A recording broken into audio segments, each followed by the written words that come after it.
Ladies and Yeah. gentlemen, it is Wednesday once again here at Complex West Coast and Complex East Coast, where Tim is currently posted up right now.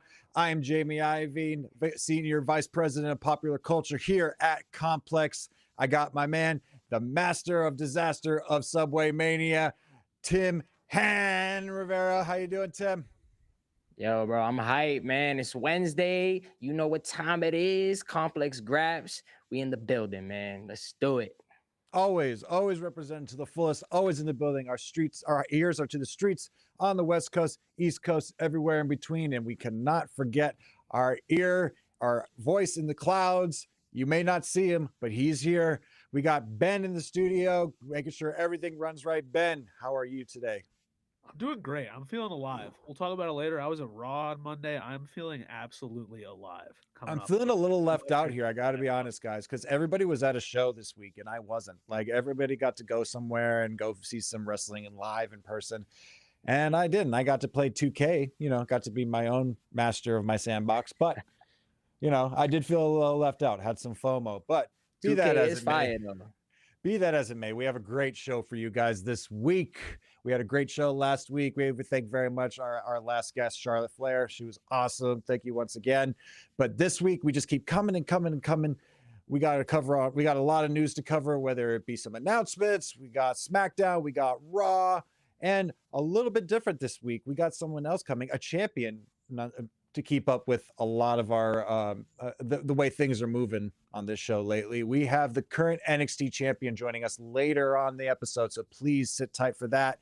But first, we gotta pay for the lights, keep them on, the windows, the food that we feed our employees.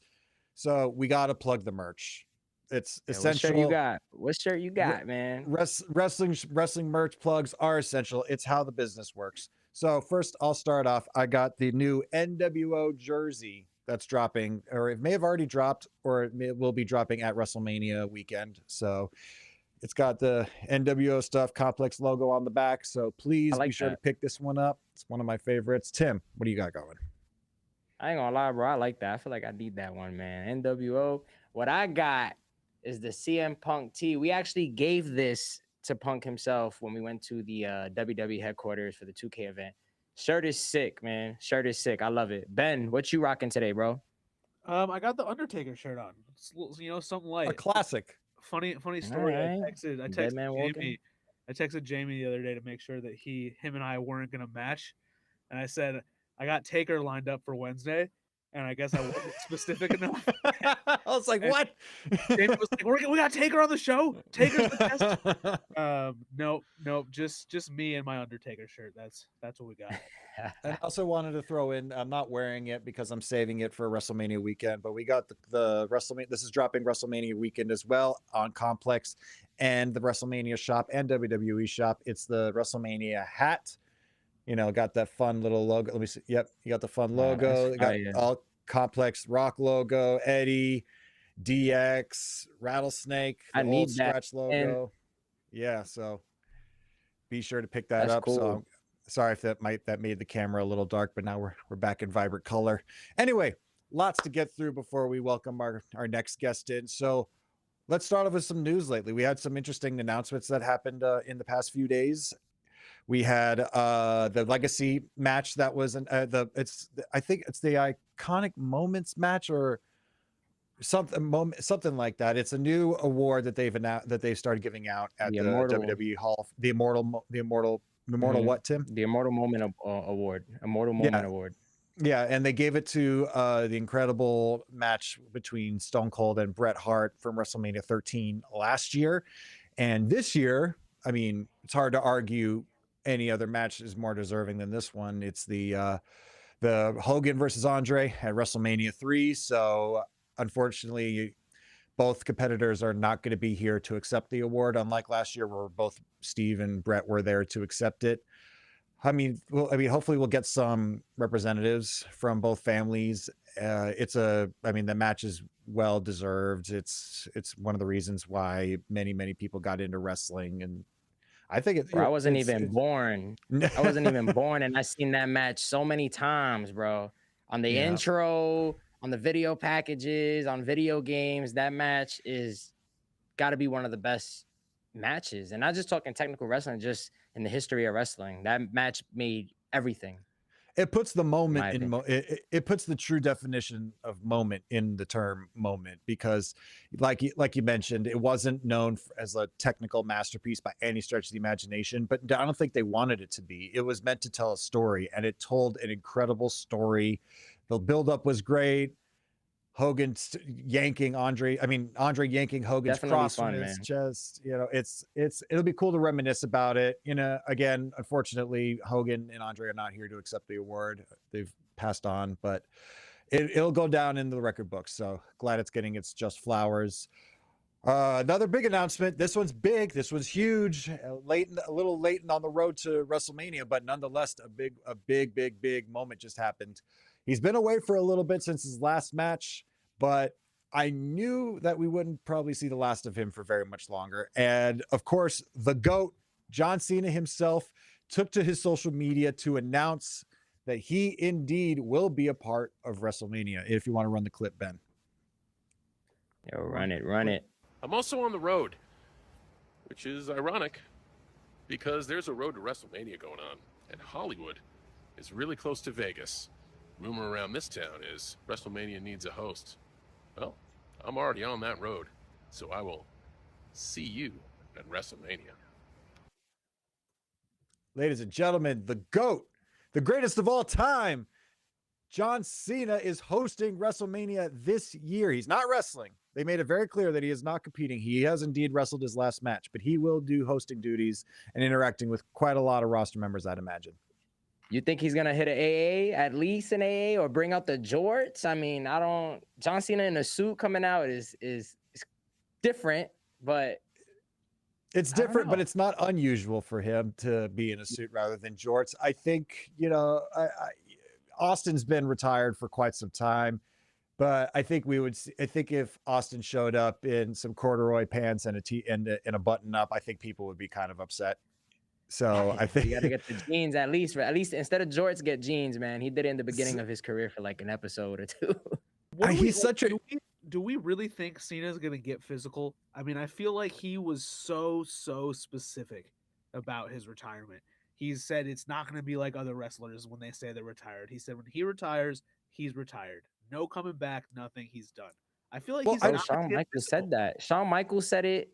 Austin said it. He was so specific. Cena was so specific about this being different. This is not your normal wrestling retirement. I don't think he's going to wrestle. I really don't think so. I think you're right in that, but I do think that I think the WWE fans excuse it because Austin is retired, but they more than happy to see him do a stunner every once in a while. More than happy to see that. So or a 5-knuckle shuffle. Cena could hit a 5-knuckle shuffle easily, and I think that would still stay true to his promise. That he's not going to wrestle. I don't think we're going to see any wrestling. I think we may see an AA or a 5-knuckle shuffle, but even if they don't, I'm more than happy with it. I'm more than happy just to get another night or 2 nights with the great one, or not The Rock, but Cena. Wrestling is better when John Cena is involved. Absolutely, it's hype, man. The music, that's just like that song should just be in like the history books of United States music. Just boom, John Cena's theme song or something, bro. It's iconic. Every time you hear it drop, goosebumps. And I think that I'm really excited that he posted recently that he was still figuring out his permanent place in the company now that he's retired, and he says that he feels confident that he's circling the drain in terms of like finding that right spot, and he's very excited about it. I don't think this is specifically what he was talking about, hosting WrestleMania, because it seems like he's got something more like I think he'll be a producer. I think that'll be dope. A producer would be interesting. I don't think his schedule would allow for it being in Hollywood, but I mean he would be a great producer. He would be a great he's produced before. He produced the whole Firefly Funhouse match. That's all him. He produced and wrote that whole match. So he's watching that again now after the pandemic and stuff like that. Like I actually enjoyed it. In the moment, I didn't enjoy it, honestly, but now looking at it, I'm like, damn, that was a work of art. Like that was fun. It's easily, in my opinion, the best moment in COVID era wrestling. Yeah, exactly. people always say like, oh, the Boneyard match was fun. It was fine. If I had to put, the Boneyard match with Taker and AJ Styles was good, but if I had to put two and two together, I mean, both those side by side, Cena and Bray take it 10 times over. Yeah. Going back to the Hall of Fame, we had some other announcements that were not super recent, but I just thought we should touch on them because we haven't talked about them. Unfortunately, two other members that are no longer with us have been announced that they will be joining the Hall of Fame, and that's Psycho Sid, who, in my opinion, long overdue, and Bad News Brown, another person who I think should have been in. I thought one of those names like he's not already in, he hasn't already been inducted. But yeah, Tim, what do you think of those two additions? No, I think it's great, man. Sid's going in under the legacy inductee. I wish he would have gone sooner, but at least it's now. You know what I mean? But Sid, man, had one of the coolest looking power bombs, and it's just his entire career is just amazing. I'm glad he's finally getting the recognition by the WWE, getting inducted into the Hall of Fame. And Bad News Brown, another one. And yeah, man, it's gonna be. I feel like this year's class is really wholesome. You know, we got Rodman, we got Sid, we got Bad News Brown, we got the match between Andre and Hogan. So and we got AJ Stephanie, Styles. AJ. Yeah, Demolition, AJ, Stephanie. Nothing on this planet says wholesome quite like Dennis Rodman. Right? You really nailed that one. Wholesome, man.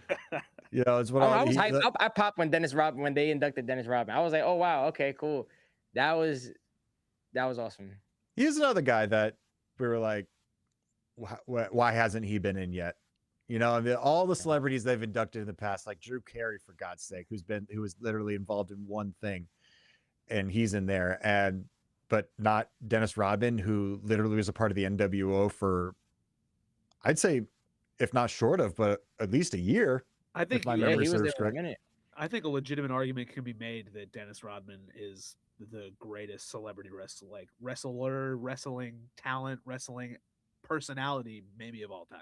I think he set the bar for celebrity wrestling. The best, I don't know, but definitely set the bar. So who's your GOAT? Who's your GOAT then? I would say, maybe I'm biased, but Bad Bunny. I had a feeling you were going to say Bad Bunny, and Bad Bunny in ring and the match and that moment in Puerto street Rico, fight, that street fight with Damian Priest, that moment in Puerto Rico probably is an all-timer that's never going to be touched. But just to think, like Dennis Rodman left the playoffs. Yeah. Yeah. What we found out about all that with the Last Dance documentary was incredible. Yeah. That he would miss practice to go be with Hulk Hogan and the Disciple. But Jamie, what do you think? Who you think is the best celebrity? Jelly Roll?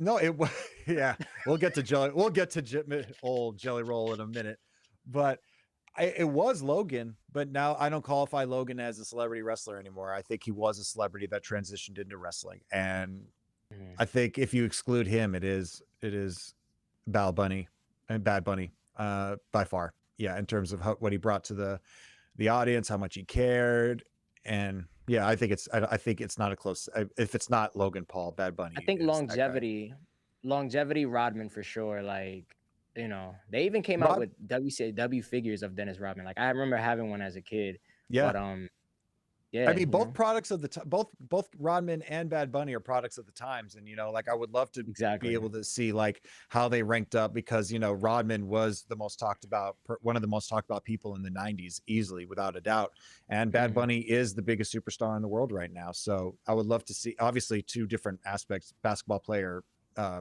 musician, but yeah, it would be interesting to see how they stacked up together. But that being said, let's not get too into the weeds here, because we got a lot to cover tonight. So Tim, we have NXT Stand and Deliver coming up this Saturday, emanating from St. Louis, but they did stop off in New York City. And Tim, you were there. How was the show? Yeah. Listen, the show, that was my first time going to NXT, but on Monday I got to interview Shawn Michaels, the Heartbreak Kid. On top of that, bro, I got to interview him on top of the Empire State Building, 86 stories high. When I tell you, I was panicking because I'm scared of heights. But we got the job done. I got to go have a conversation with Shawn Michaels. It was cool, man. We talked NXT. We spoke about Sexy Red. You know, he's been going viral on social media with him and Sexy Red. Yo, and he started laughing, man. I can't wait for everybody to see the clip. But yeah, man, we went to NXT and it was awesome. I've never been to NXT. I know, Jamie, you went to NXT Gold.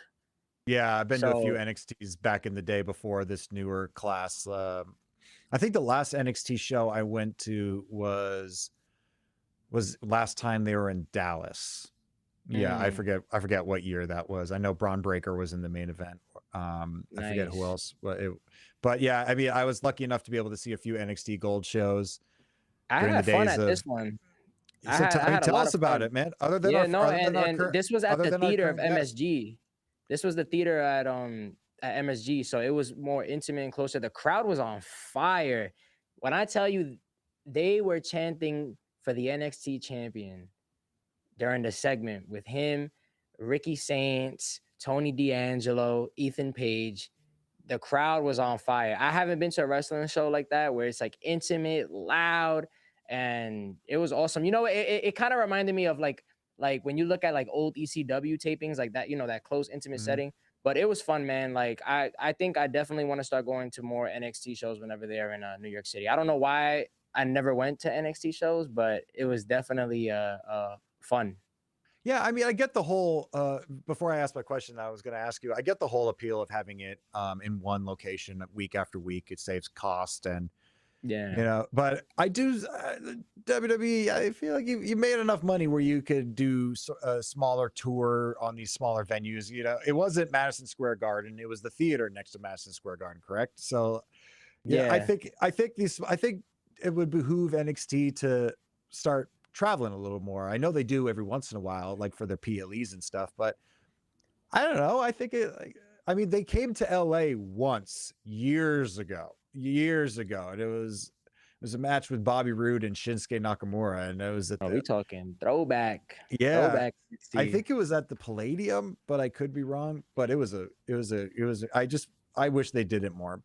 But I was going to ask you, other than our guests that we have coming up, who left their mark on you the most that you saw at the show? Honestly, I was happy that my boy Mike Santana got to wrestle. Oh yes. Yeah. No, like it was cool, man. Seeing Mike Santana go against Dark State, that was cool. He was with OTM.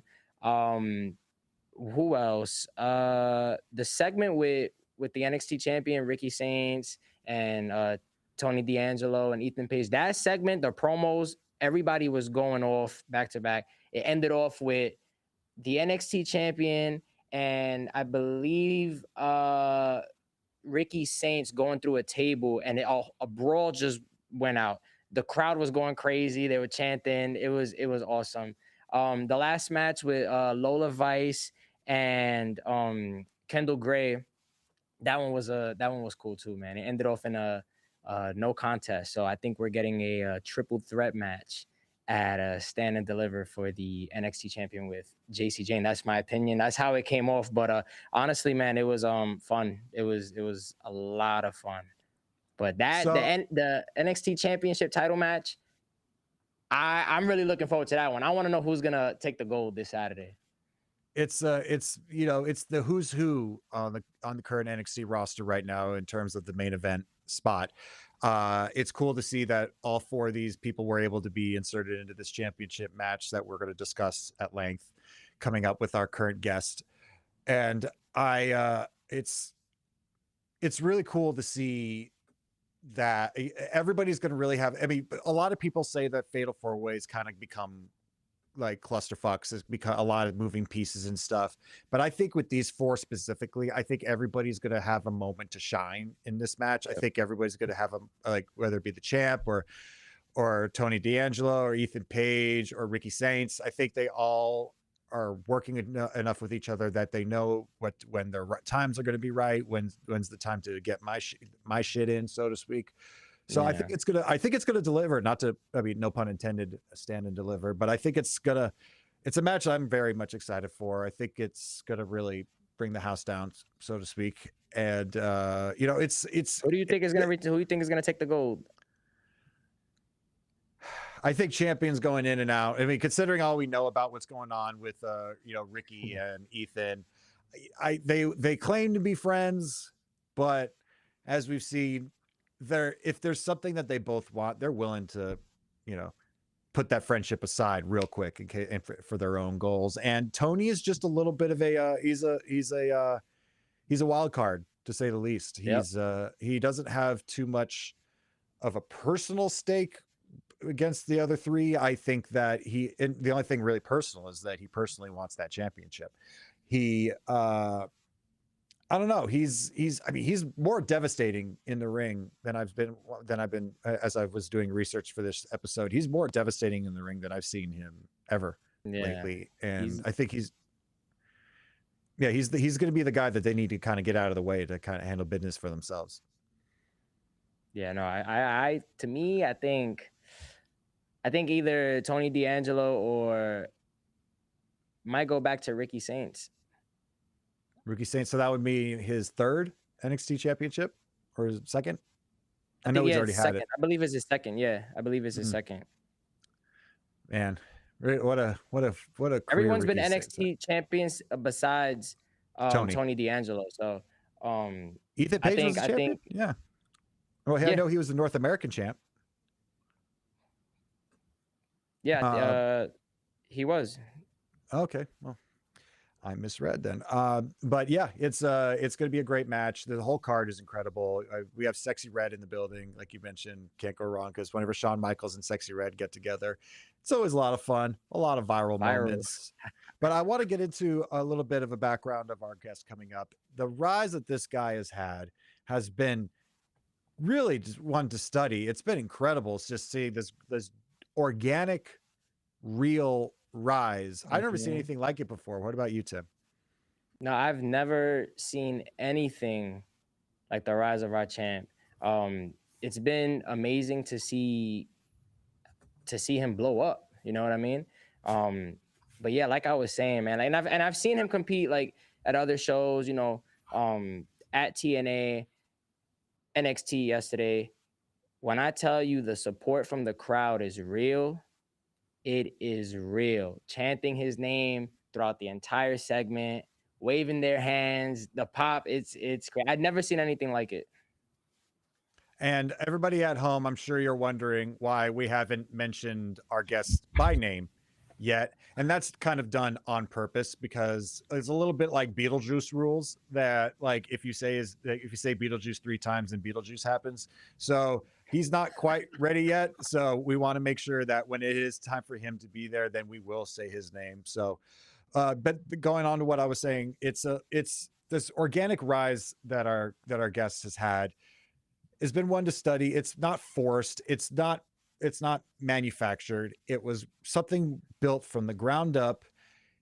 It's great when a talent takes the ball and doesn't just run with it, but they decide how I'm going to run with it, what way I'm going to kind of shape my own destiny and do the extra work. Go home and do stuff that's not that you're like while you're not getting paid, because you're not getting paid while you're at home, to go and make extra content, make extra efforts to better your character and your career. And I think more people should, take notice of that. And I think maybe even follow suit. This is a great teaching lesson for a lot of upcoming talent, in my opinion, that, this is a way to shape your destiny. Take control of your own destiny and make something of yourself, because they're not going to, some people will do it for you, but that's a very small percentage of talent. You got to make them know you. You got to make them notice you out of this whole plethora of incredible talents. So yeah. I think it's definitely something to study for sure. No, and I agree. I feel like you said it earlier just now, you said organic. And I think that's very important because I feel like a lot of people don't have that organic reach. And it's cool to see the accomplishments that our current NXT champion has been accomplishing throughout the time. You know what I mean? Like it's cool, man. I'm telling you, Jamie, when you go to an NXT show, I'm gonna say when because you are gonna go to one. You're gonna see it's the energy is contagious and electric. I mean, it's contagious when you watch it at home. Every time I've seen any appearance that he's done, whether it be on TNA and now on NXT and his a few appearances on the main roster, people are happy. It's a happy feeling. It's inspirational to an extent. And I think we're in a world right now where it's not really about good or evil with this guy. It's about it's just good. I mean, it's a good feeling, but it's more so of the goal of getting across that you got to believe in something, to give you another clue about our current guest. And do you think this is a good time, Ben? I'm getting word from the studio that this is a good time. So we can talk him up all we want, but he's here. He is going to join us right now. Ladies and gentlemen, the current NXT champion. He will be defending his title this Saturday at Stand and Deliver. Say his name and he will appear. Mr. Joe Hendry. Joe, how you doing, sir? Hendry. Say his name and he appears. It works. Wow. I mean, you and Beetlejuice, man, you got the same powers. It's incredible. Yeah, I mean, you know what? We put a little bit of a different spin on it. A little bit, Yeah. Do you not need to say his name 3 times, or is that Candyman? Or no? No, you do need to say 3 times. So what's the deal with Beetlejuice then? Never actually seen it. Oh, never seen it. Yeah, wow. Man. So many movies have Jamie's favorite. Jamie's favorite movie.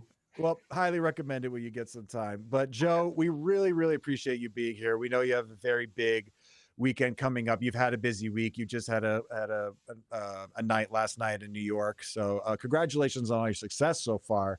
But we got to talk about this weekend, this fatal 4-way match between you, Ricky Saints, Tony D'Angelo, and Ethan Page. This is arguably, in a lot of people's opinion, your biggest challenge to date since winning the NXT Championship. How do you feel going into this one? I mean, look, if there's one thing about me is that I've proven that I can step up to the plate at any level. I've done that. I've wrestled in front of 3 people. I've wrestled Randy Orton at WrestleMania. So here's the thing. A lot of people are asking me about, are you ready for this or whatever? I'm asking the other guys, are they ready for the spotlight? They have something to prove. I'm NXT champion. Fair enough. Joe, I got a question for you, man. Why should the people believe in Joe Hendry? Why should the people believe in Joe Hendry? Well, there's no reason they should believe in Joe Hendry. That's the amazing thing about professional wrestling. When you buy a ticket to a live show, you can cheer or boo whoever you want to for whatever reason. And, I heard you talking earlier about, an organic reaction. And that's what I feel is so special about this is I'm just sharing the journey with the fans. I'm just trying to see how far I can take this. So there's nothing, like you say, it's organic. It's not, nobody needs to feel a certain way. This is just, I'm going out there, I'm just being me, and the audience seem to like it. And it's pretty cool. I mean, you can't deny the reactions. You can't deny the people, the feelings that you give people. So it's something to marvel at. So good for you, sir. But with your upcoming opponents, it is a fatal 4-way. They're not all gunning for you. I mean, you are the champion, so to an extent, you have a larger target on your back. But they're going to be looking over both their shoulders. Every single one of your opponents. It's not like everybody's united on one front against you. You have Ethan Page and Ricky Saints, who seem to have a friendship of sorts, but they're pretty quick to show you that if there's one thing that they want that each one of them wants separately, they'll push that friendship aside. Plus a very unpredictable Tony D'Angelo, who has no affiliation to anybody here. I think in a way you do have a bit of an advantage. If you could work these relationships against each other, is there any sort of strategy with going in with these guys and their volatile relationships with each other? You know what, there is. And let me just tell you in detail ahead of time what my strategy is so my opponents can watch this. Good. Fair point. Take down all the notes. Come on, this is the whole thing. Joe Hendry is the element of surprise. But look, this is the thing about a fatal 4-way match is that anything can happen in the WWE. Anything can happen in NXT. And that's never better illustrated than in a match where there's multiple people gunning for that top spot. And I think what's exciting about this is, to me, wrestling is most exciting when you've got a bunch of top players and anything can happen. That's what makes professional wrestling exciting. And I think this is an extremely exciting main event for Stand and Deliver. Absolutely. And forgive me, like it's like asking a supervillain to tell his whole plot of like what he's going to do before he does it. So you're going to have to forgive me. I got my journalist hat on here, but that makes sense. It's like I said, it's probably the one of the more dangerous matches that you got coming up, but you seem fairly confident. You seem like you have a game plan and a battle plan. So I think the other guys should be a little worried personally. I want to jump in real quick with a question from the audience here. River Rock Homestead wants to know, Joe, who is your favorite opponent that you've ever faced in the ring? Favorite opponent, I have to say, facing Kurt Angle when I was 3 years in was pretty wild. I started training to be a professional wrestler in 2013, and on the 3rd year anniversary of my debut, I wrestled Kurt Angle. So that was pretty incredible. But there's so many, but that one stands out because it felt so unreal at the time. That kind of showed me that anything was possible. So I'll say Kurt Angle. Nice. I don't know how you could do better than that. Joe, you was at John Cena's last match, Saturday night's main event. John Cena's hosting WrestleMania this year. What are the chances of you, John Cena, being in the same ring, having a segment, having something together at WrestleMania? Well, look, here, the wonderful thing about, like I said, WWE and WrestleMania, and when professional wrestling is at its best, is that anything can happen at any time. And, when I wrestled Randy Orton, I didn't find out until it was very close to actually happening. So it was that was exciting for me as well, kind of not knowing what was going to happen, and then kind of hearing a few rumblings, and then, oh man, this is actually happening. So this is what's wonderful, is I don't know what the future holds. All I can focus on is what's immediately in front of me, and that is defending the NXT Championship. But I mean, look, the unthinkable has happened to me so many times. I debuted in the Royal Rumble. I wrestled Randy Orton in a featured singles match at WrestleMania. I appeared at Saturday night's main event at John Cena's last ever match. Anything's possible. So John Cena said your name. It derives from fan support as well. And I think that's what I love about WWE right now, is it's like they will endeavor to give the fans what they want. So it really, to be honest, to me, it comes down to what the fans want to see is what they're likely going to get. Cena got to say your name. Hopefully you appear, right? Anything can happen. That's yes. And I want to touch on that match a little bit, if I may. Sure. It's so you got the notice very, very, very late in the game. First and foremost, did you ever have any interaction with Randy before that? And if you did, was it a long interaction? I've never spoke about this before. It's interesting you ask that. One day, I'd obviously followed him on Twitter for years. He followed me on social media when my act started to get hot. And then I just said, something to the effect of, thanks for following me. Hope we get to work together someday in the future. And this might have been 2024 or something like that. And I can't remember what the exact reply was, but it was just like, good luck to you, wishing you all the best. And the match actually happened. And that's exactly what happened with how I got the match with Kurt Angle as well. So it's interesting. I don't know if there was a bit of manifestation in there, or, it's just, that's interesting. It was the same thing with Kurt Angle. Wow. So that's literally before, like, you guys didn't hang out before, like, at another appearance, just literally that's the full interaction before the match. Yeah. It's just, thanks for following me back. Hope we get to work together someday. And he said, good luck to you, wishing you all the best. That's an incredible story. Wow. That makes my next question about, because there's a two-parter, so forgive me. All right. One thing that I noticed when your music hit at WrestleMania and everybody exploded, the reaction was insane in Las Vegas. And one thing that really stuck out to me is your reaction, your demeanor you didn't change all that much from when you would make your entrance in NXT or a TNA arena. You didn't like, you weren't overly like, holy shit, I'm at WrestleMania. You were, I was really chill. I don't know how. I was really chill.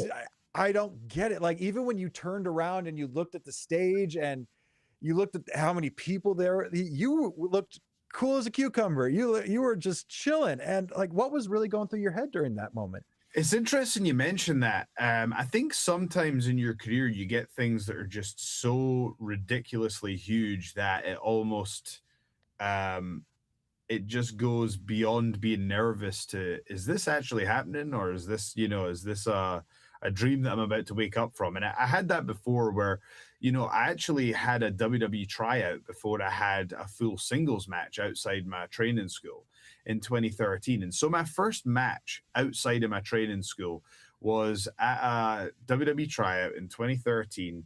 And I wrestled in an empty arena, except it was in front of CM Punk, Fit Finlay, William Regal. And at that point, that felt crazy. I'd never had a match before. And here I am having to have a match, a match that was, and it was, it was before the arena opened. So it wasn't even a dark match or anything. But that was an example where I should have been like, oh, but I wasn't nervous at all because it just felt so ridiculous, to be getting that opportunity.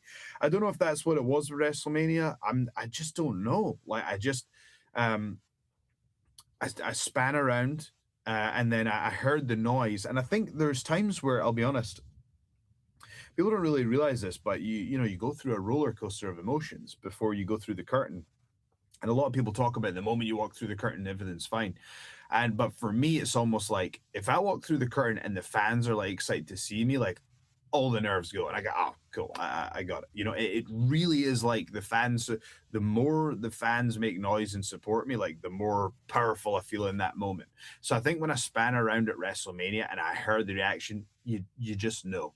I just knew, I don't think we're breaking any news here. I think it was, to me, it was a monster reaction. And so it genuinely felt like a physical wave of energy. Like, it didn't feel, it was unlike anything I've ever experienced in my life. I felt like as I was walking down the ramp, there was like a physical force kind of almost pushing me back. I really can't explain it. I think it was one of these things that, I don't think we fully understand everything about the universe and how it works, but there is something about when you're hearing, 60, 70,000 people, give you their energy. There's something to that. I felt something, When did you come up with the entrance of you turning? So I had the song. I've been using the song since 2019, and I wrote it, and it's the exact length it is because in Ring of Honor they told me the song can't be longer than whatever the song is, 90 seconds or something. So it's to the second the amount of time that they allotted. That's why it was that. I remember after I made the song, they were like, "Oh yeah, but there's exceptions. Yours could have been longer." And I was like, "Oh, okay." Well, I didn't know that. But anyway, to me, the thing I like about my entrance is like there is an end point to it as well with the spin. But when I first made the song, the spin was this. It was just a little turn like that, and that made me realize the difference between. I was so influenced by British humor, and British humor is kind of all about the subtleties, whereas professional wrestling is very overt, it's larger than life. And so it was turning this into the full spin around and realizing that that's what we're doing here. And the person in the back row of the arena might not see this little spin, but they will understand a full 180-degree rotation. So it was understanding the difference between a niche joke that I thought was funny in the UK office, and actually going, okay, how do I take maybe more influence from something that would be more applicable in professional wrestling? I have a quick follow-up question to that. Yeah, what's up, Ben? When, Joe, did you know that your entrance and like what you had kind of like ascended to that next level? Because my wife, God bless her, not the biggest wrestling fan. She puts up with a lot of my bullshit when I'm sitting here watching 3 wrestling shows a week and talking about it nonstop. Like she knows your entrance music. She can sing along to your entrance music. So like when was that moment that you realized like, man, I really got something with this? So I knew and again, I don't mean to sound, arrogant or anything like that, but I'm just being honest. Like I knew I was going to make it. I knew I was going to make it but not for the reason I thought I was going to make it. I thought I was going to make it because I had, I'd done 100 of these parody entrances on indies all over the world, and every single one of them went viral. And I just thought, when I get known, people are going to go back and watch all of these, and they're going to go crazy viral, and it's just going to be this wall of attention and energy. And I just 100% believed it, and it wasn't that at all. It was the main song. So that actually surprised me. I have to say, I have to be very careful when I use this reference, because I don't mean to sound, use too much grandeur here, but it's just the feeling that I had. And this is, I'm a huge music fan, and I love music documentaries. And I remember Dave Grohl talking about when Nirvana did the album Nevermind, and he was like, there was, at that point, he was like, we were just rehearsing every day. There wasn't really any distractions. We went into the studio with Butch Vig, and we made this album. We really focused on it. And he said, we just thought it was really good. He said, we just knew we had something that was really good. He said, I didn't think it was going to take over the world or be the biggest thing ever. We just thought we did something really good. And I, obviously I'm not saying it's Nevermind by Nirvana, but the feeling I had is kind of the same. It changed my life. I remember when we made this song, I was like, wow, this is objectively really good. This is a really good song. Like, this is just it. I worked really hard on writing it. I went to I did a demo in my house. I took that demo to a studio and just did some vocals. Then I took it to my friend's house, and we recorded the rest of the instruments in his bedroom. And we were like, yeah, this is really good.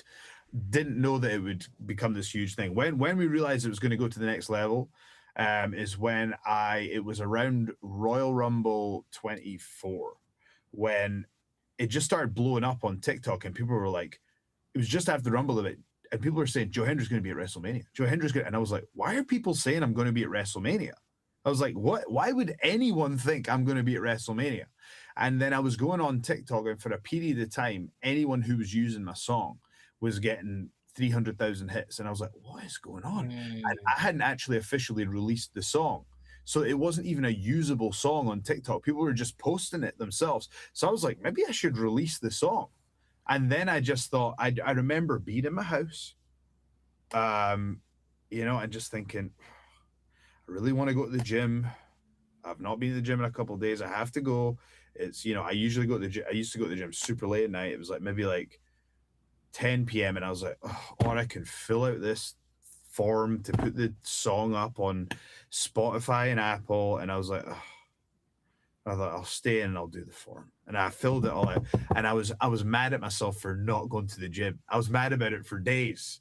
And it was like missing that one gym session completely changed my life. But I remember at the time being like, okay, I'll put it up on Spotify and iTunes. Like, it seems ridiculous looking back, but like, it's just funny how that little butterfly effect, It's crazy in the small group of people that you are in right now who have put out music on their own. I mean, John Cena being one of them that has actually topped charts, not just wrestling charts, but actual musical charts. Like, it's mind blowing. It's a small club, I mean, I don't even think Macho Man's rap album did that, but that's another beast altogether. But it may not chart it, but it is iconic. Please don't take my laughter as a disrespect to Macho Man's hip hop album. It was co-signed by G Unit after all. So I mean, 50 Cent co-signed that. That's crazy. Yeah, but talking about your music and your presentation and all that, it's really I'm sure you've noticed at this point, it's transcended across this country. It's transcended across multiple neighboring countries. Whereas to the point that even I know that you saw this because I saw you commented under it. One of the most iconic artists in art right now, popular art, Takashi Murakami in Japan, made a whole little graphic that says, I believe in Joe Hendry, where people pay him thousands to close to millions of dollars for commissions. And he did one for you for free. Like that, that's a lot of people have been talking to me about this and saying, you need to talk to this guy. You need to get on it here. So I mean, look, maybe he could do an album cover for me, maybe a merch design or something. Hey, I'm very open to this. It was very cool to see that. It's and what's cool as well is, I think a lot of people at one point were telling me it's a 15 minutes of fame, and I really take pride because I'll tell you, there's been some serious time dilution here, because this 15 minutes is we're going on to several years now. So I'm proud of that, because a lot of people have a moment, but I always try to explain to people that, like, if you have a moment, you always have to think about what's next. It's not what it's not what you've done, it's about what you're doing. Joe, I have a fan question. Sure. From who's Arth. What's something fans don't realize about getting over in wrestling today? I mean, that's just, that's I kind of need a more specific question. It's just like, what's something that fans don't know about getting over? Okay, well, I'll tell you this. In my experience, when wrestling and the world and life opened up to me, it's when I've become very spiritual in recent years, I have to say. And to me, anytime I've gone, what can I take? What can I take? What can I get? It doesn't always tend to work out that well. Whereas when you go, if your intention is to entertain the audience, genuinely entertain the audience and give them the best show you can, what's going to get the best reaction, not what's going to satisfy my goals. If you switch your thinking to what's going to give the most value, everything that you wanted comes anyway. So I remember when my stuff really started to blow up. I remember it was even before TNA and all that. I was doing a show in Newcastle, England, in front of 200 people.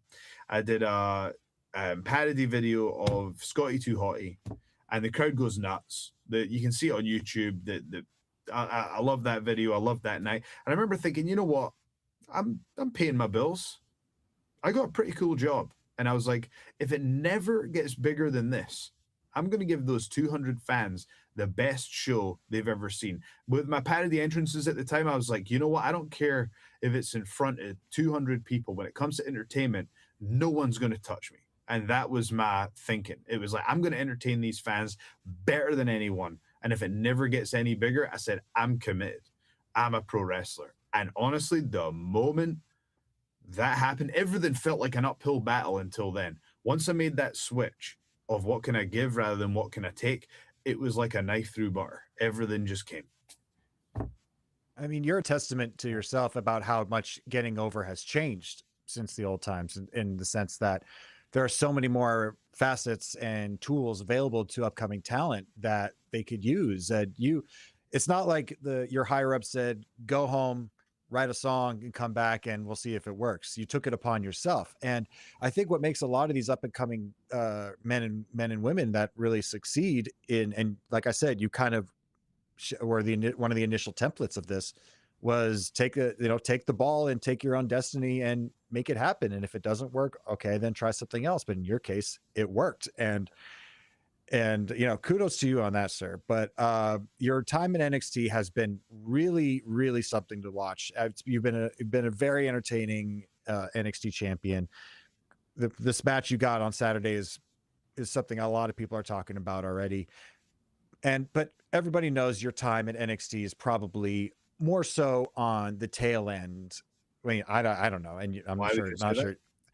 Because I think you're destined for, I think you're going to, I think all the roads that lead to either SmackDown or Raw, go through NXT. And I think you're going to be a perfect fit once you get there. And when that does happen, and if and when it does happen, in my opinion, I can't say anytime soon, whether it's a month, 2 months, a year, whatever. But I do want to know, once you do arrive, is there anything off the top that you want to accomplish right away? Like, is there something that you have your eye on the Raw roster or the SmackDown roster? Is there anything that you see as a goal immediately? Remember what I said about you have to think about what you can give rather than what you can take. Like right now, I just saw the poster for Stand and Deliver, and I'm right in the center of it. And I'm really proud of that because, like, what a lot of people might not realize is that when I came to WWE, Shawn Michaels asked me, even before I was signed, he said, "Hey, would you like to come and train? We're going to open the doors to you." And what I loved about that is it wasn't about like, oh, we'll need to get this signed and we'll need to figure it out. There was no big, it was like, just, do you want to come and train? And it was like, yeah, and it was like, we'll figure out the details and the logistics later. I still lived in Scotland at the time. I only moved over in August, right? And I 100% believe in my heart the reason that I'm NXT champion is because I chose to move to Orlando. I chose to show up at the Performance Center every day. And what a lot of people don't realize is I went to all the classes. You know what I mean? I'm in there training with the guys who are in classes here in NXT.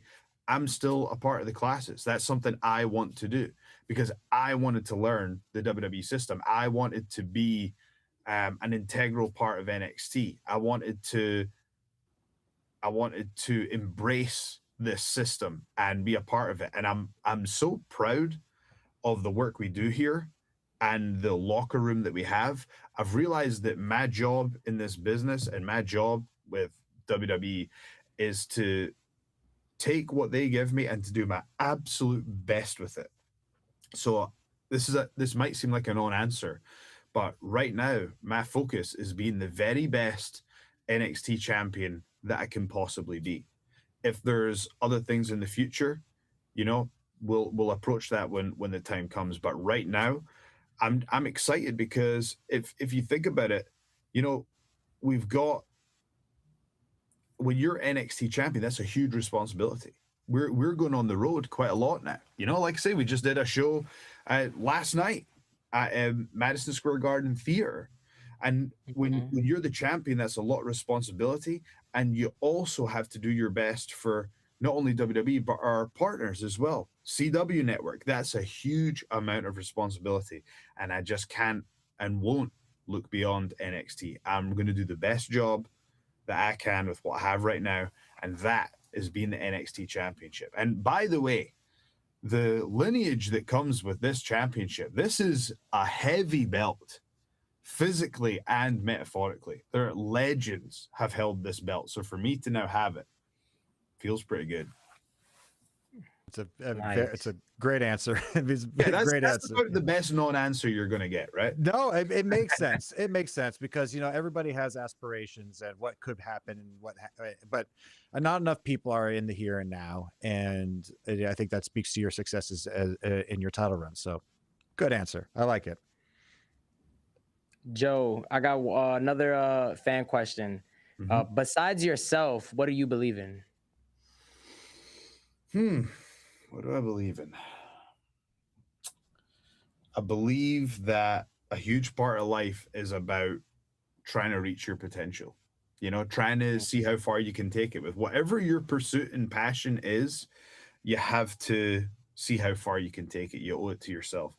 I remember seeing a clip where Prince was talking about making music, and he said, that I like, and just art in general, like music was a good way to explain it. He said, the fact that I can just go in with my guitar and make and sing and create something from nothing. He says it's just an experience that I wish on everyone. It's just heaven.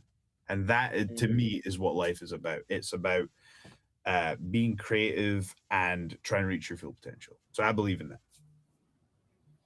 Nice. It's very cool to see someone coming from a musical background such as yourself. It's cool to see someone on this platform where Complex is everything, whether it's music, fashion, and entertainment. Professional wrestling is a big part of our company now. We always like to ask this question of talent that we have on. You, I think, have a very unique take on this specific question, having the musical background that you have. at WrestleMania, if you reach WrestleMania once again, which more likely than not, I think it'll happen. You will. The one thing people really like to see is like a special guest artist or like somebody playing them to the ring, whether it be a famous rapper or rock and roll star, singer, so on and so forth. You are in the specific or in a unique category that you already sing your own song. And is there somebody that you could think of that you would want to maybe collaborate with that would join you on the stage to play you to the ring if you ever get that chance to do it? Just fantasize here with me about it. I'd really need to think about that. That's tough because again, thinking about that whole, what can you give to entertain the audience? Sometimes I look at it through that lens because look, selfishly, Weezer are my favorite band. So, I'd love Weezer to sing I Believe in Joe Hendry as I walked out to the ring, but is that the collaboration that makes the most sense? Maybe I see it. Like maybe there's someone else. I would really need to think about that. I mean, even though that's something you're not like that you didn't make as your for sure answer, just to me, Weezer and a Joe Hendry entrance just makes sense. I don't know why it just I could hear Rivers singing it. So yeah, that'd be pretty cool. I mean, that selfishly would be a good one. I mean, there's just so many. Yeah. That Lil Yachty, man. Well, Lil Yachty. we've actually talked about it before. We met up in Glasgow, and I got to go to his show, and we were discussing if there was something he could maybe do with my theme song, and we didn't get around to it, unfortunately. But it wouldn't be the biggest shock if you saw like his him maybe sampling it or something like that. I think that'd be really fun. Something that would be a cool collaboration. I apologize. I'm pretty. I'm a little bit tired, and I'll get off this interview and I'll immediately think of that would have been the collaboration. I mean, I also really like that old, early 2000s music of WWE, like Limp Bizkit and stuff like that. Oh god, yeah. I mean, obviously they did Rolling for the Undertaker, so maybe not them specifically, but that new metal. I'm a huge new metal fan. Again, completely doesn't match up with what I'm doing on the show, but let me get back to you on that one. I'll think about it. Right Fred here with you, Durst. man. I mean, it's like people have been calling for Fred to enter the Hall of Fame for years now, and I think it's long overdue. Or we could do Metallica. We go say his name. Also great. With Lars drums, incredible. Joe, we got Stand and Deliver coming up. Just to end it off, what can fans expect for your matchup for the NXT Championship? What can they expect? I think they can expect that if they say his name, he will appear. And the goal here is for that show to end with the champion waving his hands from side to side while the people say, "We believe." Yeah. Let's go, man. Well, Joe, we know how busy you are. You've had quite a past few days, and you have quite a few more ahead of you, to say the very least. Wish you all the best of luck. You're definitely not lacking in confidence going with this one going forward, and that's half the battle, in my opinion. So we want to thank you, current NXT champion Joe Hendry. We said your name, and by God, you appeared, and we're all the better for it. So once again, for Complex Graps, we want to thank you for your time, and we hope to have you back sometime. It's been a lot of fun. Thank you, guys. Appreciate you having me on the show. Thank you, Joe. All right. Thank you. Take care. Good luck, brother. And That was everybody, awesome. make sure you tune in this Saturday to Stand and Deliver, April 4th. And it's going to be an incredible card. There's a lot of people on there that are really going to stand and deliver, in my opinion. But that being said, and another great guest, another fun person that we've had on the show. Everybody's been fun, and that's the kind of Fred that's the kind of Durst. Imagine if we get Fred Durst and Joe Hendry, a collab, super random, but I don't know. I can see it working out. Like it's The dead man might get a little jealous. I got to be honest with you. He might be like, "Hey, man, like I thought we had something special." We believe in Joe Hendry, Just get Corn to do it. Why not? right? But awesome, that was great. That's the vibe that we go for at this show. Just really. A really feel good. We want this to be feel good. There's so much negativity in the world, including in wrestling, and we just want these people to come on and have fun. And I think we've accomplished that so far. That being said, Tim was at, but before we get to where Ben was last night, we got to rewind a little bit. We got to get to SmackDown. Obviously, SmackDown on the road to WrestleMania. This is the most recent Friday. There is a lot going on, and as probably will happen for the next few weeks, Randy Orton made his way directly to the ring, and he had much more to say. And I feel like he's going to continue to have a lot more to say as he approaches his match with his old buddy, Cody Rhodes. But someone who, among a lot of people, but one in particular who wasn't too happy with our friend Randy was a returning Matt Cardona. When I mean returning, I mean he was already there. But he came back with a cast of sorts, extremely pissed that Randy tried to use him as a victim to explain how far he's going to go against Cody Rhodes, and bopped him out of the ring off top. No words exchanged. Just said, "Hey, I'm here. I'm not.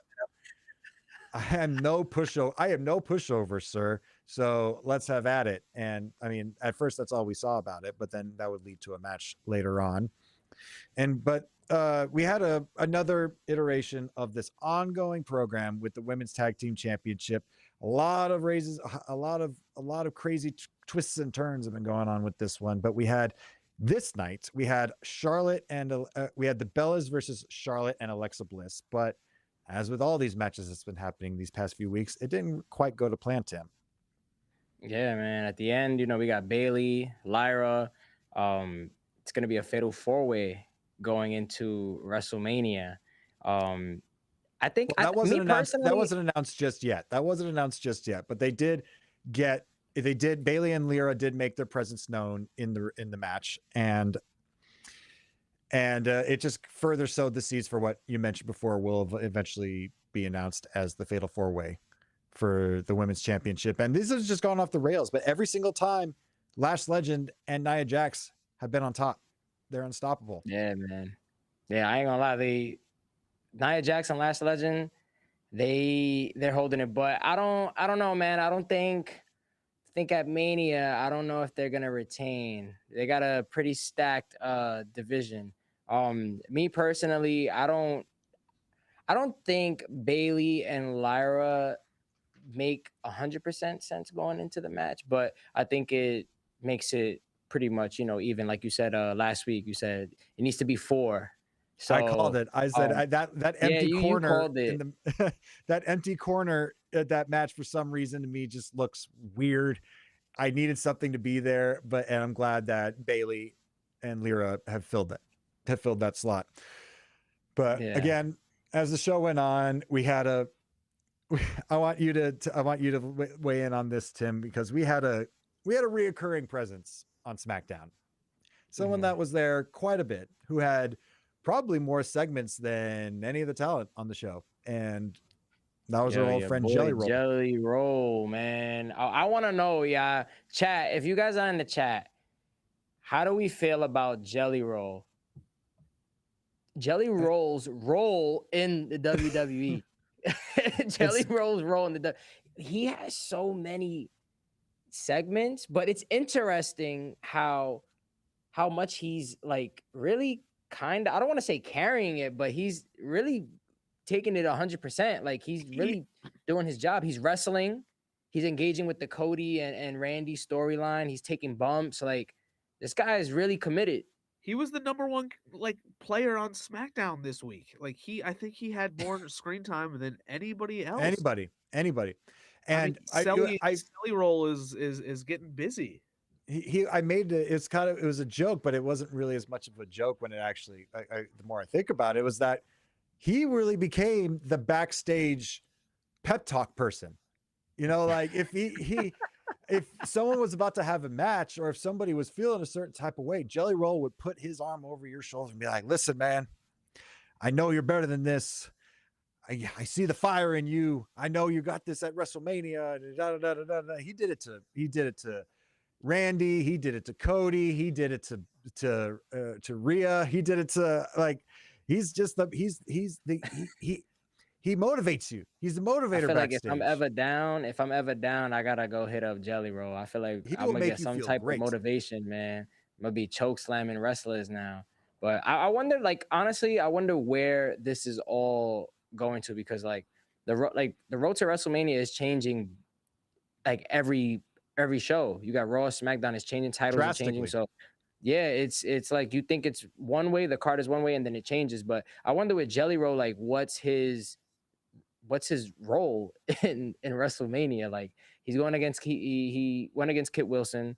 He beat him. Has some type of role in the Randy and Cody feud. I mean, I don't know. Are we gonna get a heel turn of Jelly Roll going into Mania? You know, the Miz is gonna be all over this. This is the Miz's role at this point. That's his wheelhouse. This is his WrestleMania moment every year. He's always involved with the celebrities, whether it's Snoop Dogg or whoever. The Miz is gonna be here. I also want to give a shout out to Angel Casanova TV. They want to see Jelly Roll hit a coast to coast. And I'd probably give half my paycheck to see that. I mean, that sounds like must see TV to me. You know, it's not so much. It's propulsion. You know, the science. If you want to break down the science, we got to give it to the Miz though. I feel like it's not so much him going the talent, it's him going forward. So if he could push himself, he doesn't have to get very high. Out of the shows, he does a really good job. Then, Tim, you're back. You left us for a little bit, but if he could just push himself going forward, I think he could connect. And we had that fun moment where where R-Truth and Damian Priest are backstage, and they run into Jelly Roll, and he confuses him for Dom Mysterio, which I found, because Dom also has some upper above the neck tattoos, and Rhea came over and said that Dom and Mommy got back together.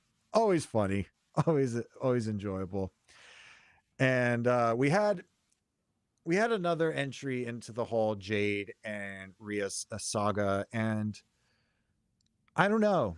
This one didn't hit as much as I would have liked it to. And Tim, I want to know your opinion on it, because I have my thoughts, but I've been rambling on and on about Jelly Roll, so I want to hear your thoughts about it. I think that going into the match itself at Mania between Rhea Ripley and Jade, I think it's going to be a good match still. I just feel like they're trying to still maybe figure out, like, they're trying to figure out something, but I do feel like they're kind of going in the right direction with they're building Jade stable with Michin and B-Fab. Although I feel like B-Fab's position in the stable is still like she's kind of like working on it, you know what I mean? But I think Jade having her own stable is good, but I just think there needs to be a little bit more that needs to come out. I mean, I don't know, chat, do you guys agree? Because I think the match is gonna be good. I don't think it's gonna be a bad match, but I just think I don't know. It started off really good between the Twitter feud and stuff like that, the stuff that was happening on X, the promo that they had a couple of weeks ago, and then I just I think something is missing. Just that one thing.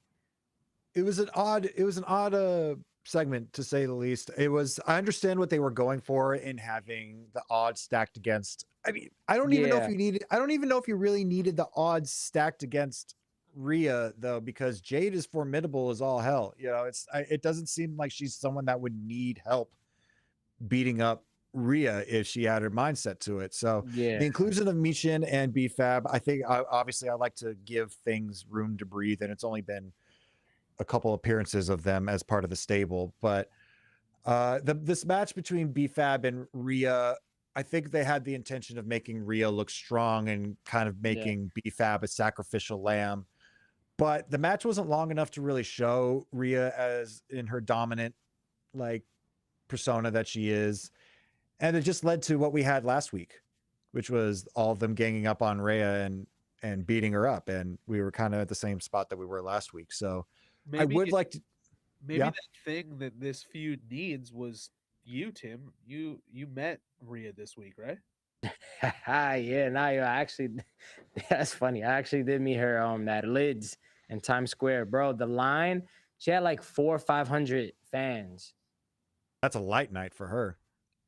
But, you know, Yeah, but I mean, yeah, I guess, but like being there, I was like, yo, this is a long line, and there was more fans, but I think they cut the line at 7. But she was really nice with everybody, man. Like Rhea is the nicest. Like she was taking the time, taking photos, having quick conversations.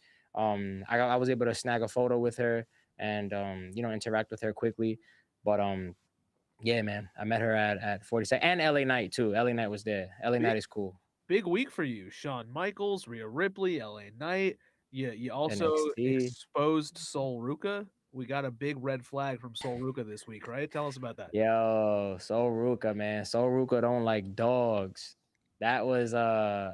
Is that why she got like booed so dogs. much that her last appearance? Nah, yeah, she don't like dogs, man. Ricky Saints don't like pumpkin spice. Yeah, it was Fair. a pretty big few days, man. I love it. I He's love doing outside. these things, man. Tim's outside. No one can say otherwise. Yeah, literally, I'm outside, man. I'm on the Empire State Building. Yo, nobody could say that. Like, yo, I'm on the Empire State Building with Shawn Michaels, 86 stories high, man. You're gonna tell your grandkids about that, but Yeah. for real, yeah.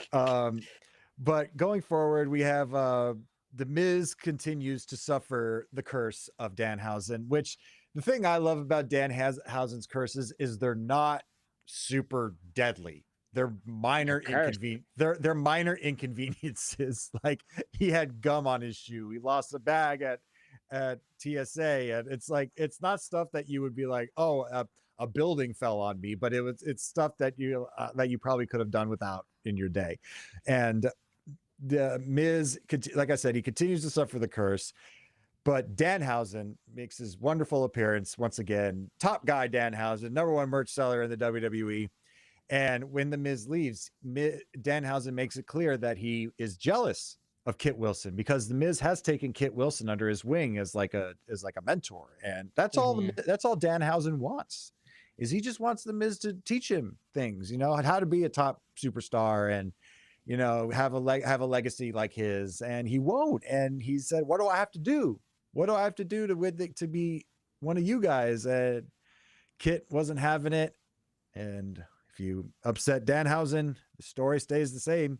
You get cursed, and he did. Cursed. And then he had his match against Jelly Roll, which before I cut it to you, Tim, I just want to give Kit Wilson his flowers first off for giving Jelly Roll his first solo match ever on television, and you know the results were the results.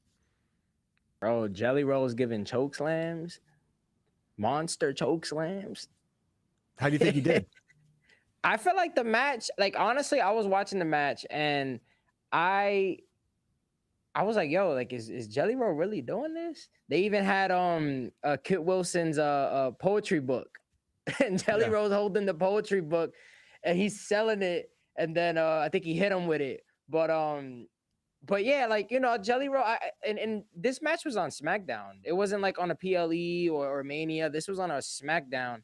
So I think, well, I mean, it's pretty obvious we're gonna get more Jelly Roll matches. I wonder if he's gonna really pursue this the same way as Logan Paul. Maybe not as, you know, in a full-time way, but maybe Bad Bunny level, I'd say. Yeah. More Like, you know, yeah. but maybe a little bit more than Bad Bunny. I feel like Bad Bunny's super like busy. I mean, not saying that Jelly Roll's not busy, but I think I could see Jelly Roll doing a little bit more than Bad Bunny. For Jelly Roll having his first singles match on television, nobody there to help him out. I mean, other than Kit Wilson being his opponent, which, you know, like I said, all credit to Kit Wilson for guiding Jelly in a sense and making him look good. Because that's at the end. That's what heels. I mean, that's what the villains are for. Is you got to make the baby face look good. And I think he did. I think Kit really pulled a fairly serviceable match out of Jelly Roll, and I think not enough credit has been given to Kit. So good for you, sir. And Jelly Roll won after a choke slam, and give Kit Wilson a raise. That's what I have underlined in my notes. Give Kit Wilson. I think Wilson's dope. it's time to move to another match of the week. What do you guys think? Is this your match of the week? Match this of the one in week? particular? No. I'm saying let's move on to what, in my opinion, is the match of the week. Yes, it was. The week segment, we're bringing it back. Yes. No, I thought you were labeling this one that we just talked about. Yeah, let's move on to it. And I think if we're talking about the same one, and it involves what I mean, there's a constant denominator with this match of the week. And so earlier on in the night, Trick Williams was told that he will have a WrestleMania moment, a WrestleMania match. And right after that, Nick Aldis told Sami Zayn, who has been going through his emotions, man. He's been having a tough time backstage, that he will not be having a secured moment at WrestleMania, which to anybody, especially of Sami Zayn's caliber, that's got to be disheartening. So Carmelo Hayes has his weekly open challenge for the United States Championship, which he has been doing absolutely stellar with his United States reign. And out comes someone make his own destiny, like we've talked about, is Mr. Sami Zayn. He is the challenger. This is the match you were referring to, Ben, I assume. You are correct. And boy, did these two deliver. God damn, Tim, tell me about it. Yeah, man, we got a new United States champion, guys, boys and girls. Sami Zayn, man. Trick Williams costed Carmelo Hayes the match. And Jamie and Ben, I don't know if you guys been seeing it. It's been so much controversy on the internet with Sami Zayn being the United States champion, which I can kind of understand.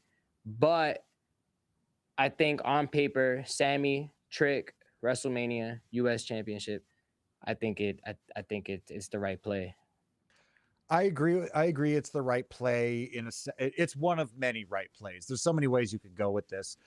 The match itself, like we talked about, match of the week for sure. Yeah, I didn't expect anything less putting these two together. Sami Zayn in bell to bell, one of the greatest of all time, just an inhuman wrestling machine, and Carmelo still young and putting on banger and banger and banger week after week after week.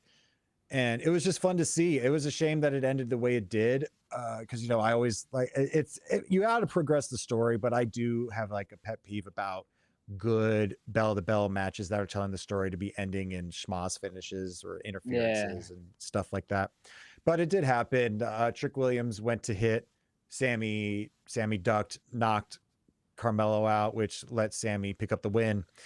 And people are upset that it's not going to be Carmelo Hayes and Trick Williams for the United States Championship at WrestleMania. And I understand completely why you would be upset about, why anybody would be upset about that. Yeah. The match on paper, like you said, sounds fun. It is two NXT upstarts who are kind of neck and neck in their time in NXT, performing on the grandest stage of them all. Will they deliver? Absolutely, they would have. No question. Sure, without a doubt. But someone brought up to me a point that I forgot who it was, and I wish I knew so I could give them credit. Let's just say it may have very well been you, Ben. Give me the credit. It very well may have been you, but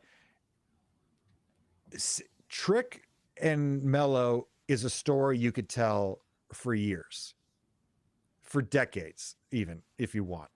And they could get, as opposed to having it just have a little bit of a few weeks build before WrestleMania and then it happens, I think would be maybe a bit of a waste of the chemistry that these two have. The direction they seem to be going, this is my opinion, is I see, if I had to look ahead in a telescope at the future of the business where they're going with this, is Trick Williams will beat Sami Zayn at WrestleMania. Yeah. And then we have Carmelo challenging for the belt that Trick never beat him for. And that carries you all the way to SummerSlam. That carries you all the way to the Royal Rumble. That carries that's just a match that keeps on giving, because those two can give you variations of like they'll face each other multiple times, but they'll give you variations of that match over and over again. Let's say Like- that Trick does beat Sami for the title and goes home the new U.S. champ. Is that the pop of the weekend? It might be. It'll be up there. I don't know if it's of the weekend. It feels like Dom I think Mysterio so. last year winning the Intercontinental title. Like that was the pop of the weekend last year. I feel like Trick really has that chance to just like absolutely. I just know that SmackDown, after, if he does win after Mania, the crowd chanting "Whoop that Trick," him coming out with the belt, aura. And if it's one thing he's got, it's got plenty of aura. So Yeah, it'll work. It would promos- work. Yes. And so hopefully, then we had Jacob Fatu came out after that, and basically has been very pissed at Drew, looking to try to take out and almost end his career, where they'd be falling off buildings and whatnot. Basically saying, "You're taking food off my kid's table." This comes out of battered Drew McIntyre. Both of them, let me preface this, both of them were very battered and bruised after their most recent encounter. And Nick Aldis came out and said, sorry, I turned my Siri on accidentally. Yeah, Siri want to hop on the pod with him. So yeah, the Siri answered me, but Nick Aldis came out and said, "Enough. We are making this a match, but since you two are going to just absolutely destroy each other, it's going to be unsanctioned fight," which that's going to be a fun one. I'm looking forward to that one a lot. I'm excited for that. I feel like a lot of people are going to sleep on that one, but with Jacob Fatu's ruthless, like, I mean, no pun intended, like ruthless aggression, you know what I mean? Drew, I love that the way they putting Drew McIntyre in these scenarios. It's not for the title or not for anything, but like Drew's pissed, Fatu's pissed. I think they're gonna really go at it, and I have a feeling there's gonna be some spots, there's some memorable spots in that match that could be replayed over and over again. You know, maybe for the rest of the year, 2 years, 3 years. But I think they have a point to prove, man. They know that it's not for the title, so they got to go a little bit more harder than everyone else. I want to give a quick shout out to my guy Zach Dubasic. He works at Complex. He's been a OG for 15 years. He's been here, big wrestling fan himself. He slacked me, I think it was on Monday, and he was just like, random thought. I just thinking about this. I think Drew and Jacob have the chance to be like the sleeper match of the weekend. And like, Yep. I hadn't really thought about it, but I think that's a good take. I think that the two of them, like to Tim's point, like they can go fucking nuts. Like they can really like do some shit. They got a bigger point to prove. Nobody else on the card is going to probably pull off the crazy stuff that they're about to do. Neither of them are shy to getting their hands dirty. I mean, we've seen Drew do some absolutely bonkers shit in the past few years. So it's and Jacob Fatu's pedigree is what it is. So I don't think there's any reason for any of them to hold back it's at WrestleMania. So yeah, it very well could. It's gonna be blood. It's gonna be tables. It's gonna be. I think it's gonna be a lot. We're gonna get real hardcore. Mm-hmm. We got another pep talk from Jelly Roll backstage to Matt Cardona. Enough Jelly Roll. Next topic. I wasn't gonna go into it. We're saving Jelly Roll for next week. All right. I wasn't gonna go into it. I just wanted to mention that it did happen again. That there was another one. And then we had a Julia versus Tiffany Stratton match, non-title. The current champion, Julia, for who's the United States champion. A fine match. Nothing really driving this whole feud forward. One of the, in my opinion, unfortunately, considering the talent, both incredible competitors, one of the more cold builds of a upcoming match. If that were to happen with Julia and Tiffany Stratton. I want to see more of her. I feel like they could push her a little bit more. That hasn't been announced yet, right? The a Tiffany Stratton match with Julia for the U.S. Championship. Not officially yet. No. Yeah. So I mean, it may not be. I don't know, but there was a stiff-ass swanton at the swanton bomb near the end, and luckily nobody was hurt, and Tiffany picked up the win. Then we had Orton saying, once again, on the phone, talking to somebody saying he'll see them soon. This goes into the Orton-Cardona match, which was the main event of the night. Cardona came in hot with a very, very fiery offense using that cast to try to beat down Orton. Working and on that arm. You get that upper hand, but Tim, it was not to be. Randy turned it around real quick. Yeah, Orton wins. Cody comes out. They start brawling.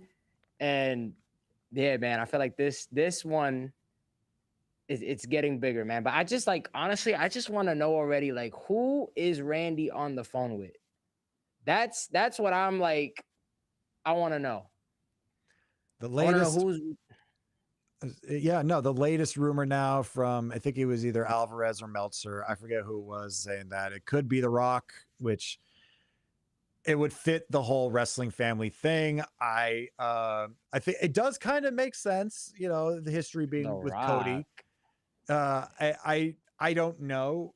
Because I don't know if obviously this would be a very interesting way to just have him show up and not, because you want to sell tickets, you don't want to have him just show up the night of and have him be a surprise, but we'll see. There's still very, very few clues about who is on the phone, but as you mentioned, Orton beat the absolute dog shit out of Matt Cardona for a long time. They twisted his arm in all sorts of positions that arm shouldn't be twisted in. Picked up the win. We had a bus pull up, that Wheatley Vodka bus, Cody Rhodes, and he came in and they had themselves a little brawl. But our guiding light of SmackDown, Jelly Roll, entered the fray once again. Bro, I need a buzzer. I need a buzzer. Anytime anybody says Jelly Roll. He was there though, and something happened. Tim, what happened to Jelly Roll? Yo, Jelly Roll. Actually, it's funny that part. I was watching SmackDown and I missed that little tiny part right there. So Jamie, fill us in with that one. Okay, well, just to put it bluntly, Jelly Roll caught the 3 deadliest letters in the WWE, the RKO, put him down to end the show. Cody very upset that Jelly Roll received an RKO. I don't know if he was the only one. I don't know if he was the only one that was upset about Jelly Roll getting an RKO. No offense to Jelly Roll, who's I'm sure a fine gentleman. Jelly Roll. Yeah, they got Jelly Roll too much on this show, man, on SmackDown. Bro, they're about to have to change it to Jelly Down or fucking. Or Smack. Yo, imagine all of a sudden they just changed the card and put Jelly Roll as a special guest referee for Cody and Randy. Yo, please, I'm logging on. The main event, WrestleMania 42, Cody Rhodes versus Randy Orton. Jelly Roll as the special guest referee. Long-term storytelling, bro. I hope to God. You guys, Jamie's gonna be so excited. The rest of this episode is happening without me. I need Jelly Roll in the zebra print, but all the way down to his knees. Yeah, like not tucked in. Fuck that. He's not tucking shit in. He's gonna. But let's move. We're running out of time, so we got to move on to Monday Night Raw. Raw opens up with Cody Rhodes, not on Raw, but this is Madison Square Garden, so Cody being an MSG does fit. Mm-hmm. And Cody opens the show, and not too long into his promo, we get a surprise appearance, Tim, don't we? It's Stephanie McMahon. The Stephanie McMahon, bro. So they start cutting a promo together. They start going at it. And she's basically saying that, Cody, you're not your father. You're not your father. Yeah, you can't do this. You need to have a different side of you to go against Randy Orton, which is interesting. I wonder what side they're referring to. Like, you know what I mean? I feel like people could take that either way. But it was interesting too. Cody said, "You're not your father either. Like, if I'm not my father, you're definitely not your father." I gotta say, I was like we alluded to earlier, and I'll continue to add some commentary throughout this whole segment. Yeah, sorry, you were at Raw. Ben. Yeah, when I was there that moment when when Cody said, "You're not your father either," that was a pop. It was crazy. Every single person, like the whole audience just. They may not have said his name, but that was the first iteration to Vince McMahon on television in quite some time. They can't say his name because it might be like a Joe Hendry effect. You say my name, pal. You said my name, pal. Yep, he said you are not your father either, which earned one of Stephanie's signature slaps, the ones that she's done She got so one of the many best times. slaps. Stephanie, they got to do a video of just all the slaps throughout her career. I feel like it's the same motion. Stephanie can hand out a 5-piece and a biscuit. Let's put it very bluntly on that. But as she was leaving, this part cracked. Well, before I did that, before she left, I did want to talk about a part that I was really, really that struck me as a fan. It was the part where Cody said, I stopped being the student of Randy Orton when I became his babysitter, when I had to turn the volume down to make sure that he was still breathing. Of course, we all know Randy has had his past with substance abuses and stuff like that, which he's since overcome vastly. And when you get to the real shit like that, that's how you sell tickets. And I thought that was an incredible little bit of that segment. But then as Stephanie's leaving, after she slaps Cody, he turns her around and he says, Stephanie McMahon, I have 2 words for you. And I love how trained wrestling fans are, because even though it would make no sense in the current situation to say that, they said it wouldn't make sense, but fuck it, we're gonna say suck it. But it wasn't suck it, it was thank you. So maybe Stephanie lit a little bit of a fire under Cody's ass. And we cut to another reoccurring character that has showed up once again, and that is everybody's favorite foot racer, IShowSpeed, has shown up to wrestling once again, begging Danhausen to uncurse him, because also his life hasn't been exactly going to plan. Again, nothing catastrophic, but stuff that he would just personally not want to happen in his life.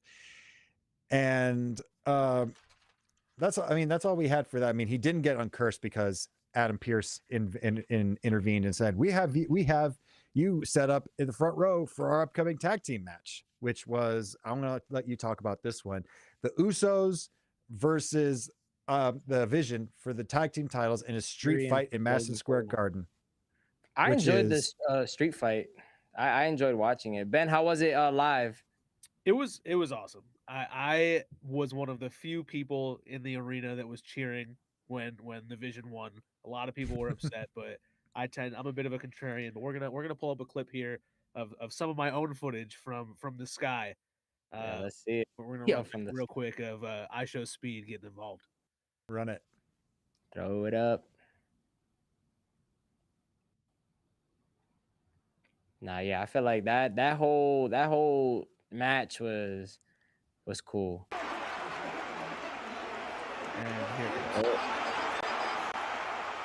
So as we could see, IShowSpeed's curse still withstanding and not even trying to, but getting involved in the tag team title match. And here it is. Did not mean to, but blast LA Knight with the Nux. He was going to swing on anybody who was behind him. He got spooked. He got scared. He is not happy about what he just did. He realizes his repercussions are coming. Ditches the Nux. Just tries to get out of Dodge. But, Logan Paul being the guy who sees an opportunity and takes it. Went in. Like, good job, man. Yeah, good job. went in, blasted. I think it was Jimmy. Yeah, blasted Jimmy with the Nux.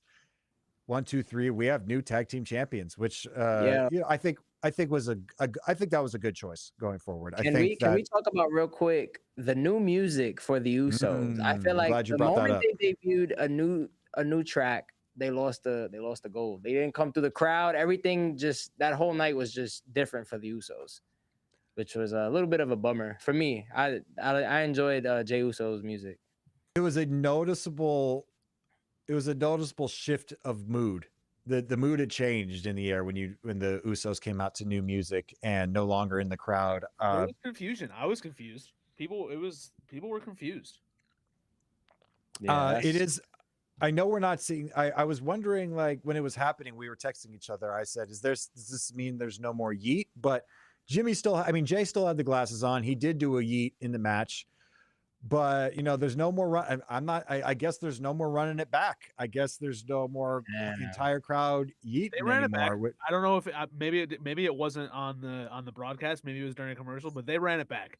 That song. They ran it back. Believe you me, they ran it back. But that song, not the new one or the old one? No, the old one. Jimmy did the whole. Oh. The audience can't see me, but I'm doing the whole the roll. Hey, they ran it back. Don't you worry. Oh, okay. Well, doing the roll, no jelly roll, just the regular Uso. So, and funny visual of IShowSpeed being forcibly brought in to celebrate with the Vision. His face is so funny, bro. Oh, great. It looks face, Photoshop, like, but that's really how do you feel about IShowSpeed going into on this road to WrestleMania? He's made several appearances. Yeah, I mean, it all goes back to his first one where he just got obliterated by a Braun Breaker spear, and I think ever since then, I think Triple H has just been like, "You're welcome here anytime you want, pal." Because you did not. Don't forget the Prime bottle either. In the he got RKO'd right through the table in a Prime. He was dressed up as a Prime bottle, and What? Oh yes, it was the RKO. Yeah, I was thinking. Yeah, he got RKO'd. Yeah, the year before. So I feel like IShowSpeed. He's I don't want to say wrestling. He's not paying his wrestling dues, but it's like celebrity wrestling dues. You gotta get that in its own category. And he had his own little segment where he trained with Randy Orton and I think it was Fit Finley a few times, and actually had a match. Oh yeah, I seen the Randy Orton stuff. Yeah. Yeah. So I think it's time for Speed to get his lick back. He's been beat up a little too much. I think that he needs to show that he is not he's not only a pushover in the world of professional wrestling. But I think the Vision needed this, especially with half their teammates being gone and Paul Heyman being distracted by Seth Rollins and Brock Lesnar. I do think the Vision needed this win to kind of keep their energy going. So it was the right call, in my opinion. So many title changes. Yeah. Crazy. Going forward, we had Liv Morgan come out. Not a whole lot of new development with this. Initially, not a lot of new development in terms of what they were saying back and forth with each other. Liv let a little bit of her own Spanish. She's hitting the Duolingo app. And she's learning the words. Wasn't going to be caught unawares with Stephanie's Spanish this time, and this time used Spanish of her own. And what did she say, Tim? She said, "Tu madre es basura puta." Which, so your mother is trash. Bia. Which that was Little John. Bia. This added.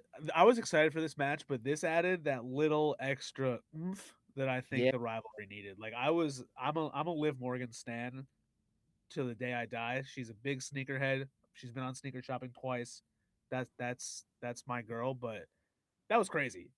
Liv Morgan grew on me. She grew on me once she joined the Judgment Day. I wasn't 100% on board before the Judgment Day, but once she joined, she was with Dom and stuff. I feel like I started to like her as a wrestler. No matter which way this match goes at WrestleMania, you just got to give a lot of credit to the hard work Liv has put in throughout her career. It's been a lot of, she's been involved in things, whether or not she was the secret lover in a triangle between Rusev and Bobby Lashley and Lana, and then all that about that. Yeah, and then now look at her. She's one of the more popular superstars on the roster, like top 10, easily in the top 10, no question.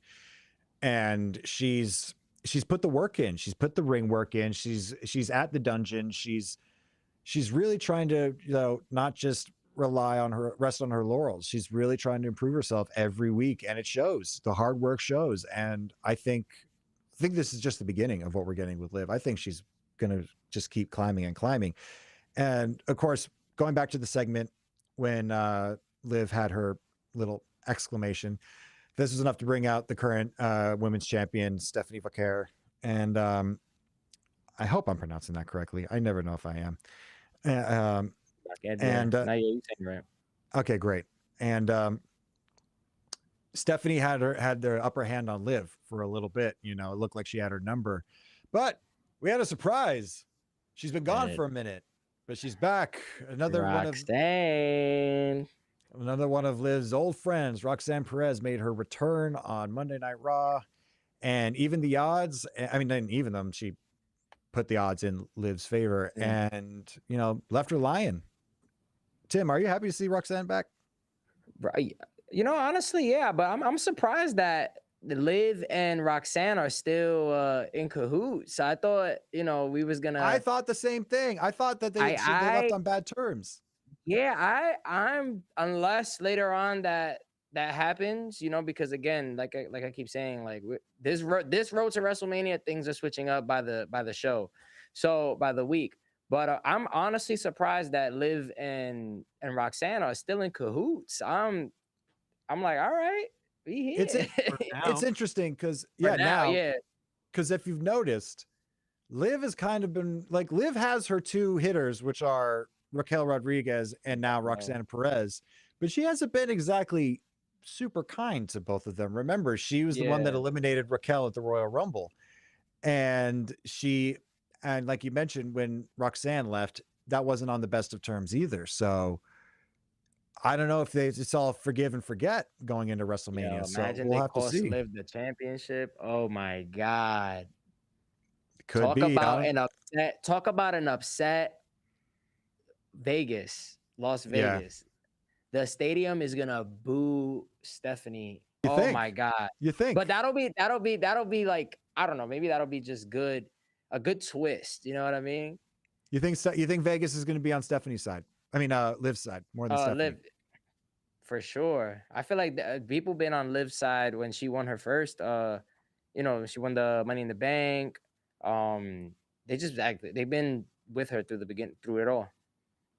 Okay, that'll be interesting. Yeah, that'll be an interesting thing. The women were very busy on Monday Night Raw, and we had the Irresistible Forces with Lash Legend and Nia Jax taking on Bayley and Lyra Valkyria, and I also popped for the Irresistible Forces in the Clueless gear. That was fun. This match was a fun little David and Goliath battle. Both teams not really showing any like giving one way or the other. They both had an answer for each other's moves, even though obviously the Irresistible Forces are bigger than both Bayley and Lyra. And Bayley with a crazy powerbomb spot, didn't just powerbomb her from the corner, walked a little bit. She walked a little bit with that powerbomb. That was another probably top 5 pop of the night. I mean, we'll get into a couple of the crazy things that went down, but like that was a moment where like the match had some energy. The crowd wasn't the most into it. You know how that can get sometimes in the middle of these shows. But when Bayley had her up like that, you could feel like everybody was kind of like, like the whole crowd really just like was like right there, like crazy spot, and that led to like the whole sequence thereafter was really special. Yeah, I mean, as they were going, like as they were, I mean, it was almost like a rising crescendo of a reaction, because if she had just powerbombed her while her back was to the buckle, that would have been one thing. But each step she took with Nia being on her shoulders was just like, oh, she hasn't put her down yet. And then finally, boom.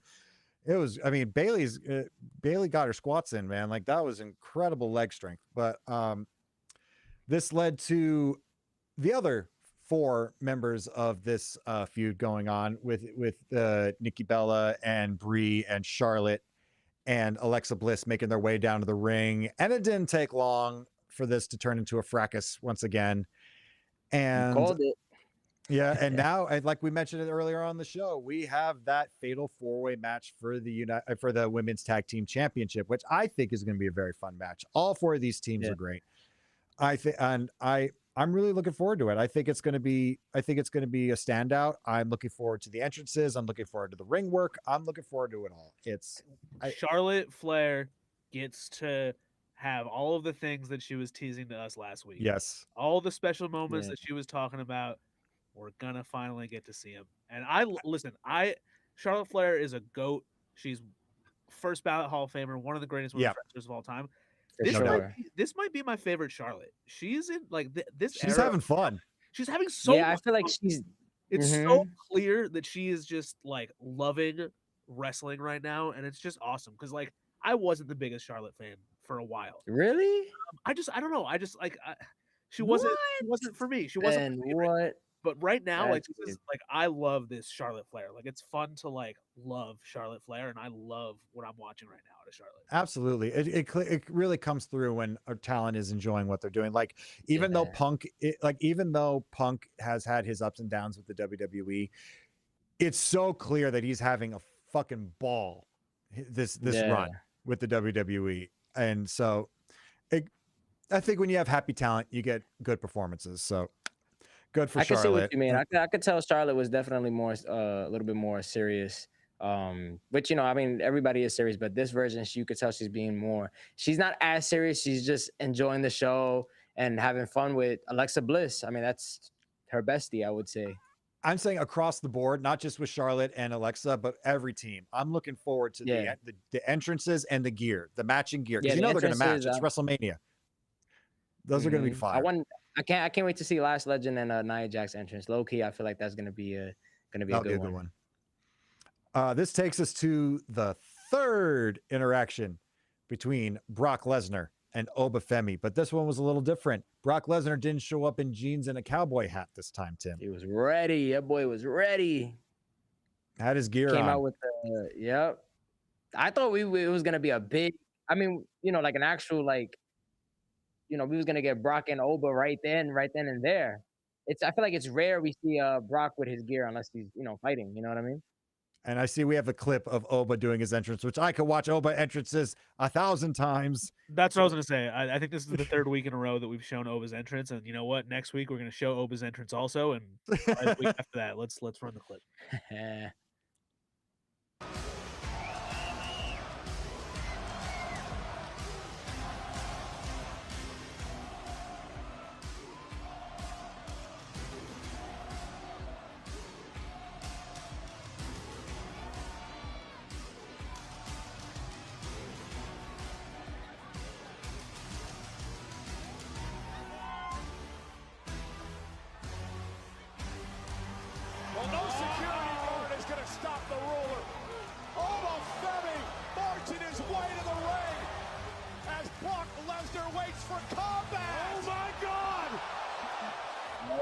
You might want to get NYPD on the phone. Pierce might want to get the hell out of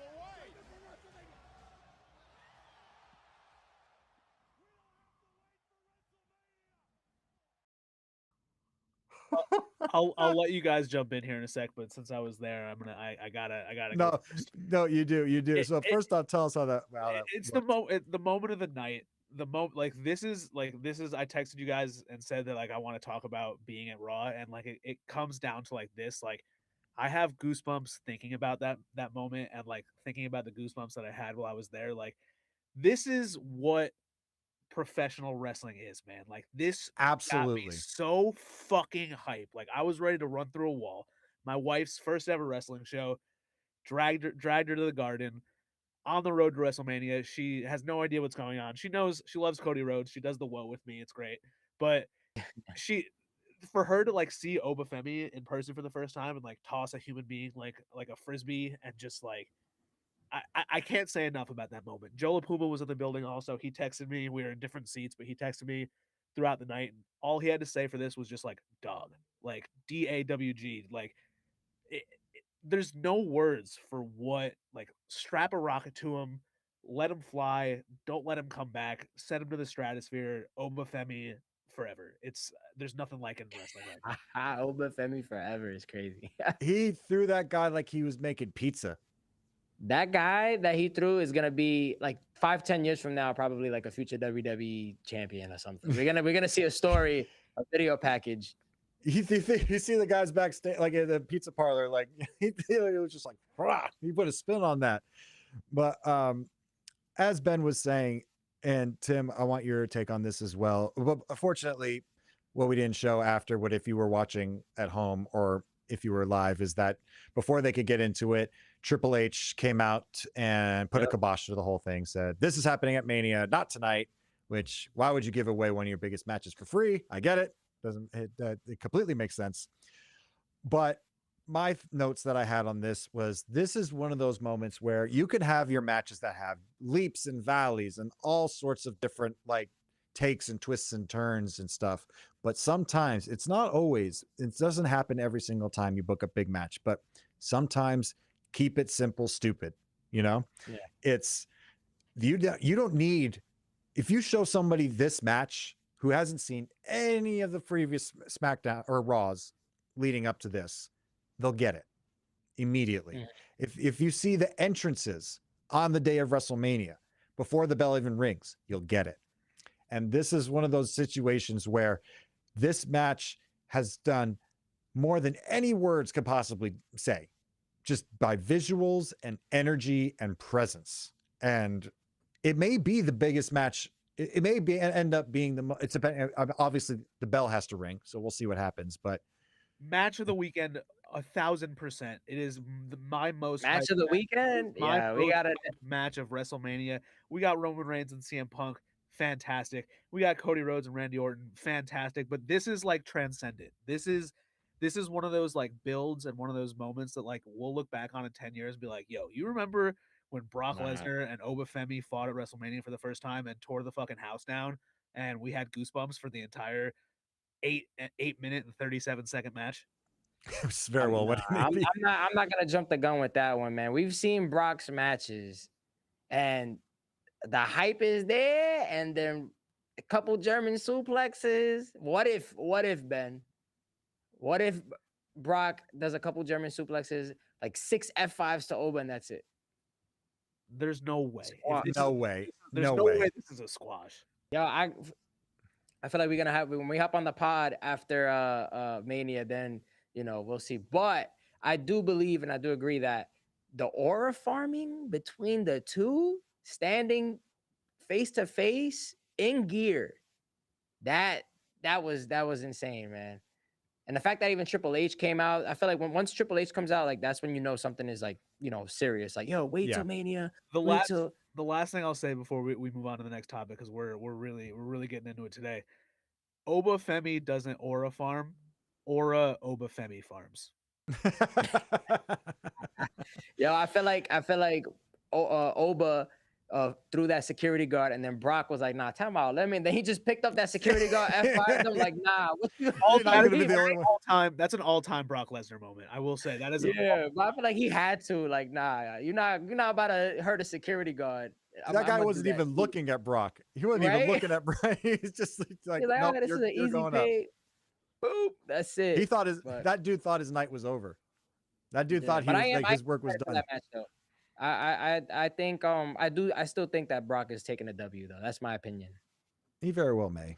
But it's like what Paul Heyman said before Oba was even announced. The real main event with Brock is the Brock Lesnar Open Challenge. And boy, like he says, that's not a prediction.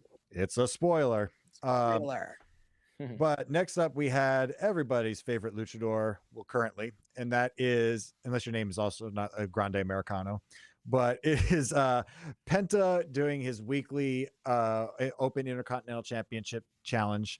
And this week was Kofi Kingston, which I thought was an interesting choice. I'm a big fan of Kofi Kingston, and they did fairly well.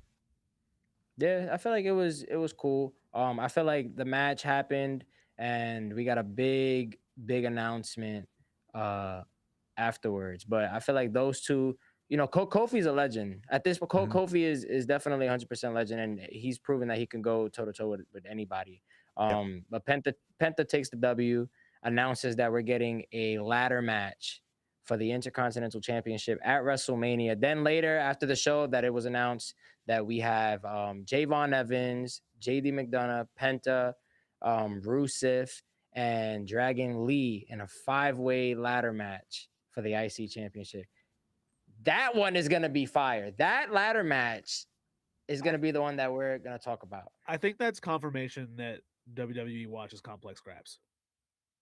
I mean, a few things have happened. We asked for a WrestleMania ladder match, and here we are. I said, put someone in that goddamn corner during that 3-way for the WWE Women's Tag Team Championships, and they called Bayley and Lyra and said, "You're in." Jamie, it's Jamie low key. Jamie low key writing for the he writing the scripts at WWE. There's no way, bro.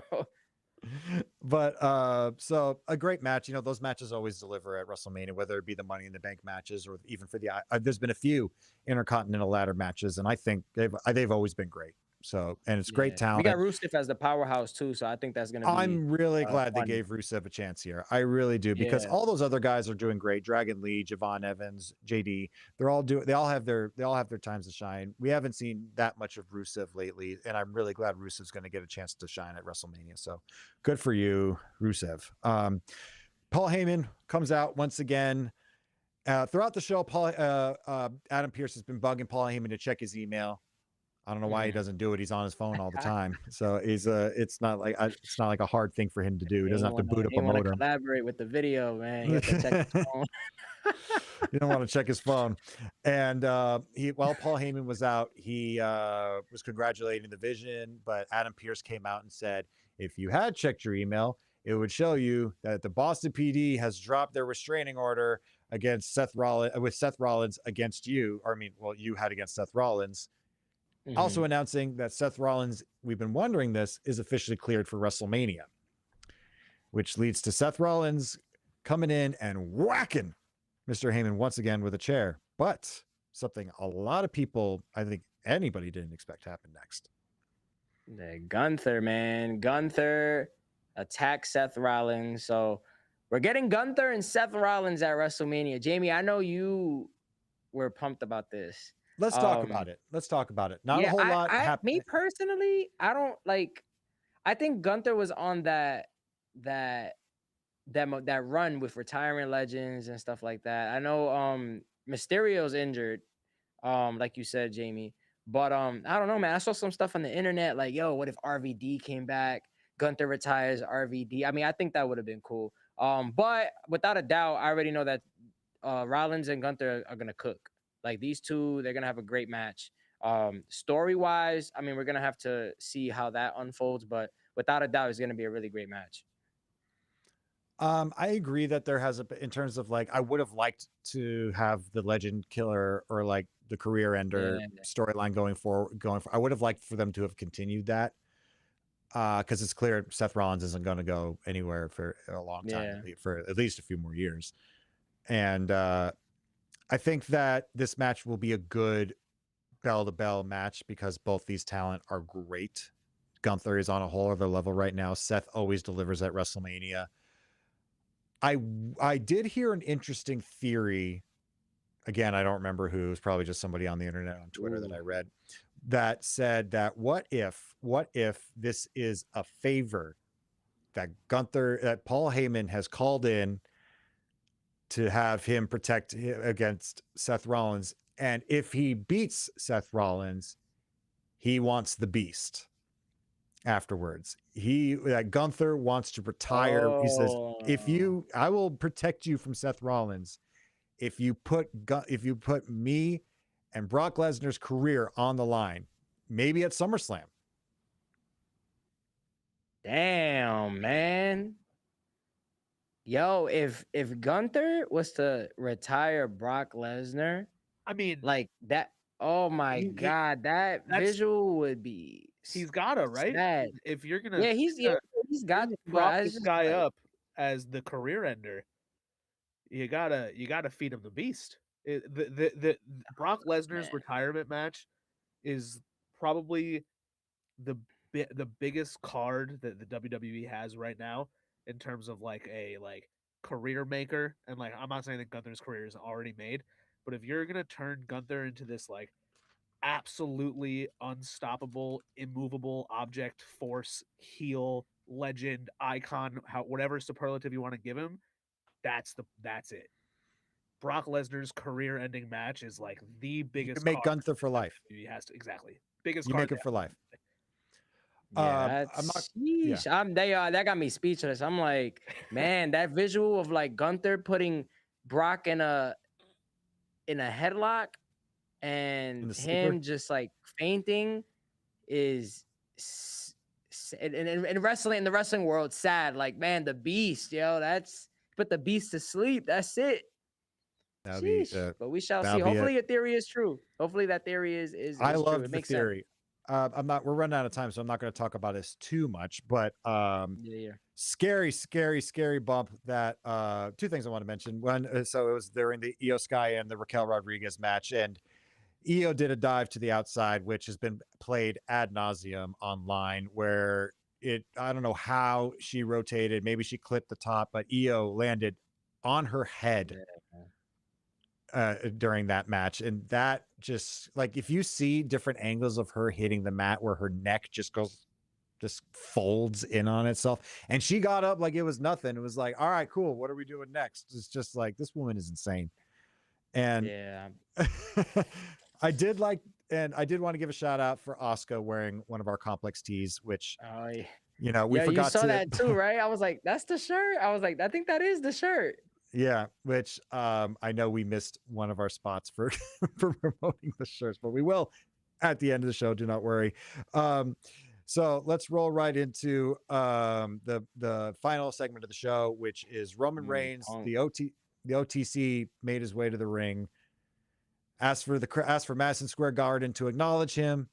That's pretty much all it got out. And he was met by CM Punk, ran in, these two started throwing hands immediately. And things didn't end up, no promo. And things ended up a little differently than they did last week, didn't they, Tim? Yeah, man. Punk put him through a table, that power bomb, man.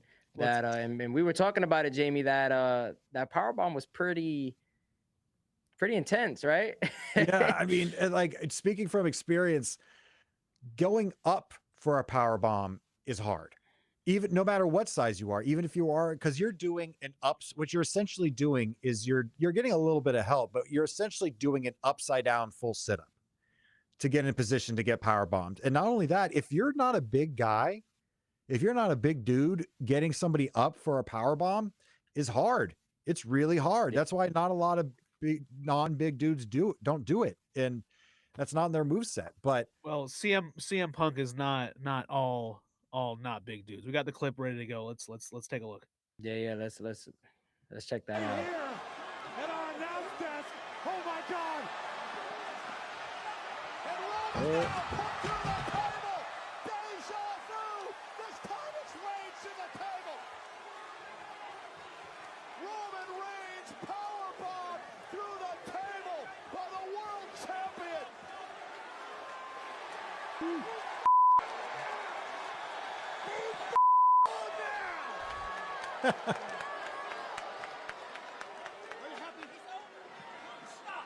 Enough. That's it. Stop. Roman I forgot about Reigns. this part.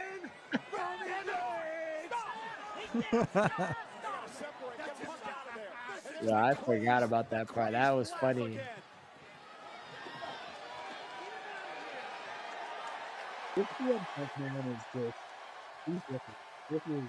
This version of CM Punk is just every cylinder that he has right now. He's taking that crazy old man, the old man part. He's taking that to an extent, because ever since he name dropped the Terry Funk in one of the promos, now I see it. I had that in my.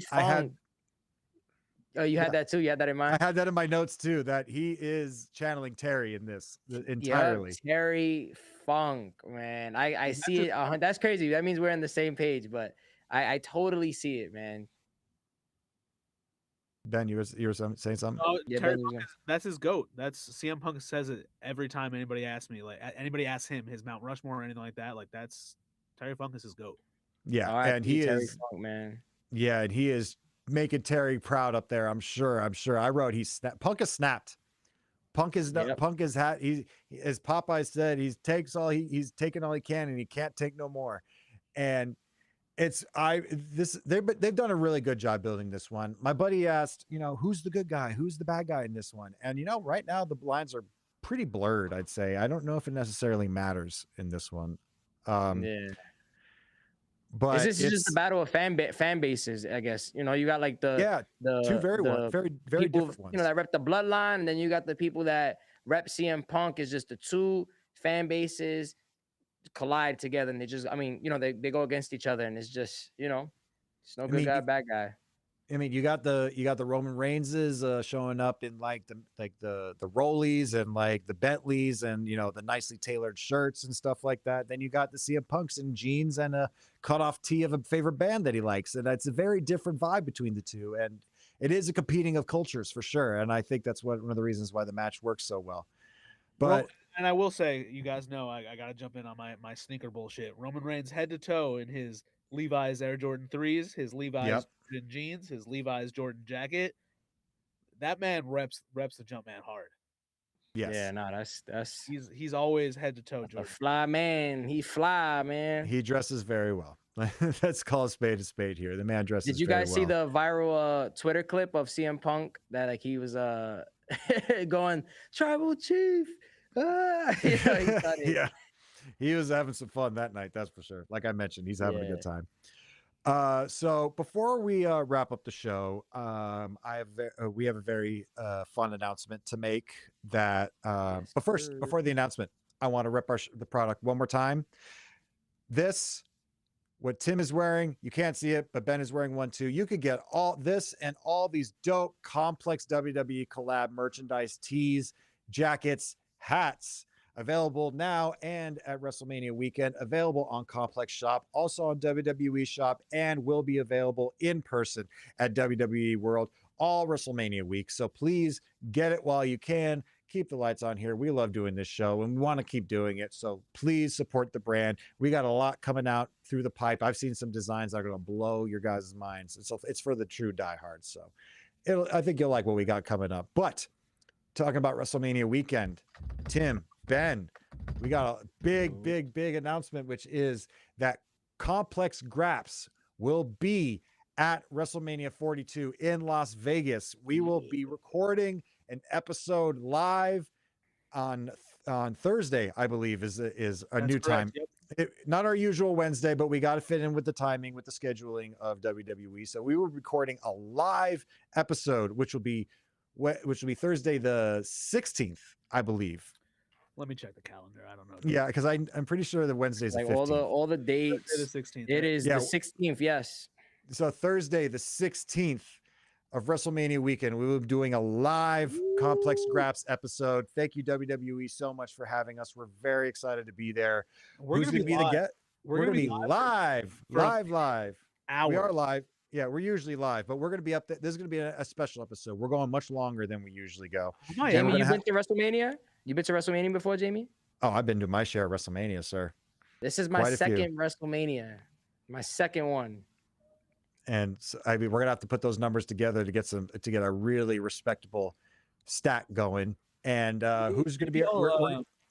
Maybe I'll fuck around and do a face reveal on Thursday. Who knows? Who knows? You might actually get to see the bro, face. I don't even know how you look like. That's the thing. I don't know how you look. Tim doesn't even know. God damn it. I don't know how you look. I don't know if you have a beard or no beard or you bald like me. I don't know, man. Lazy eye. Who knows?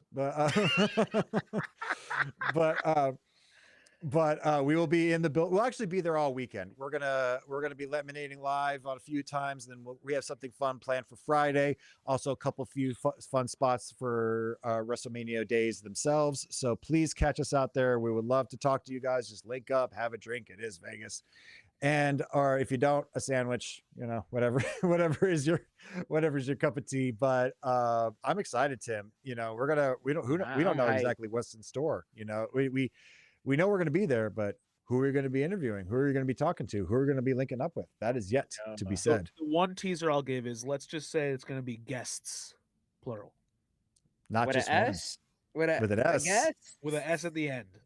Oh my God. Yeah, I don't even know. Yeah, that's the crazy part too. So yeah, we try to keep Tim in the dark. We want his reaction to be authentic. In the dark. Bro, I don't even know how you look like. He's like Tom Holland with Avengers. He just can't stop revealing things. I probably saw him outside, man. I don't even know. All right, Jamie, let's get us out of here. We're right. Well, anyway, guys, find us at WrestleMania weekend. Find us on our socials Find us on Twitter. Check us out on Complex every week, every Wednesday, except for WrestleMania week. Every Wednesday live at 3 p.m. Eastern, 12 Pacific on Complex YouTube, Twitch, and X, and then on demand on most, if all, podcast platforms. I'm Jamie, speaking for Tim and our Eye in the Sky, Ben. Thank you so much for joining us. We will see you next week. Yes, sir. Peace, yeah.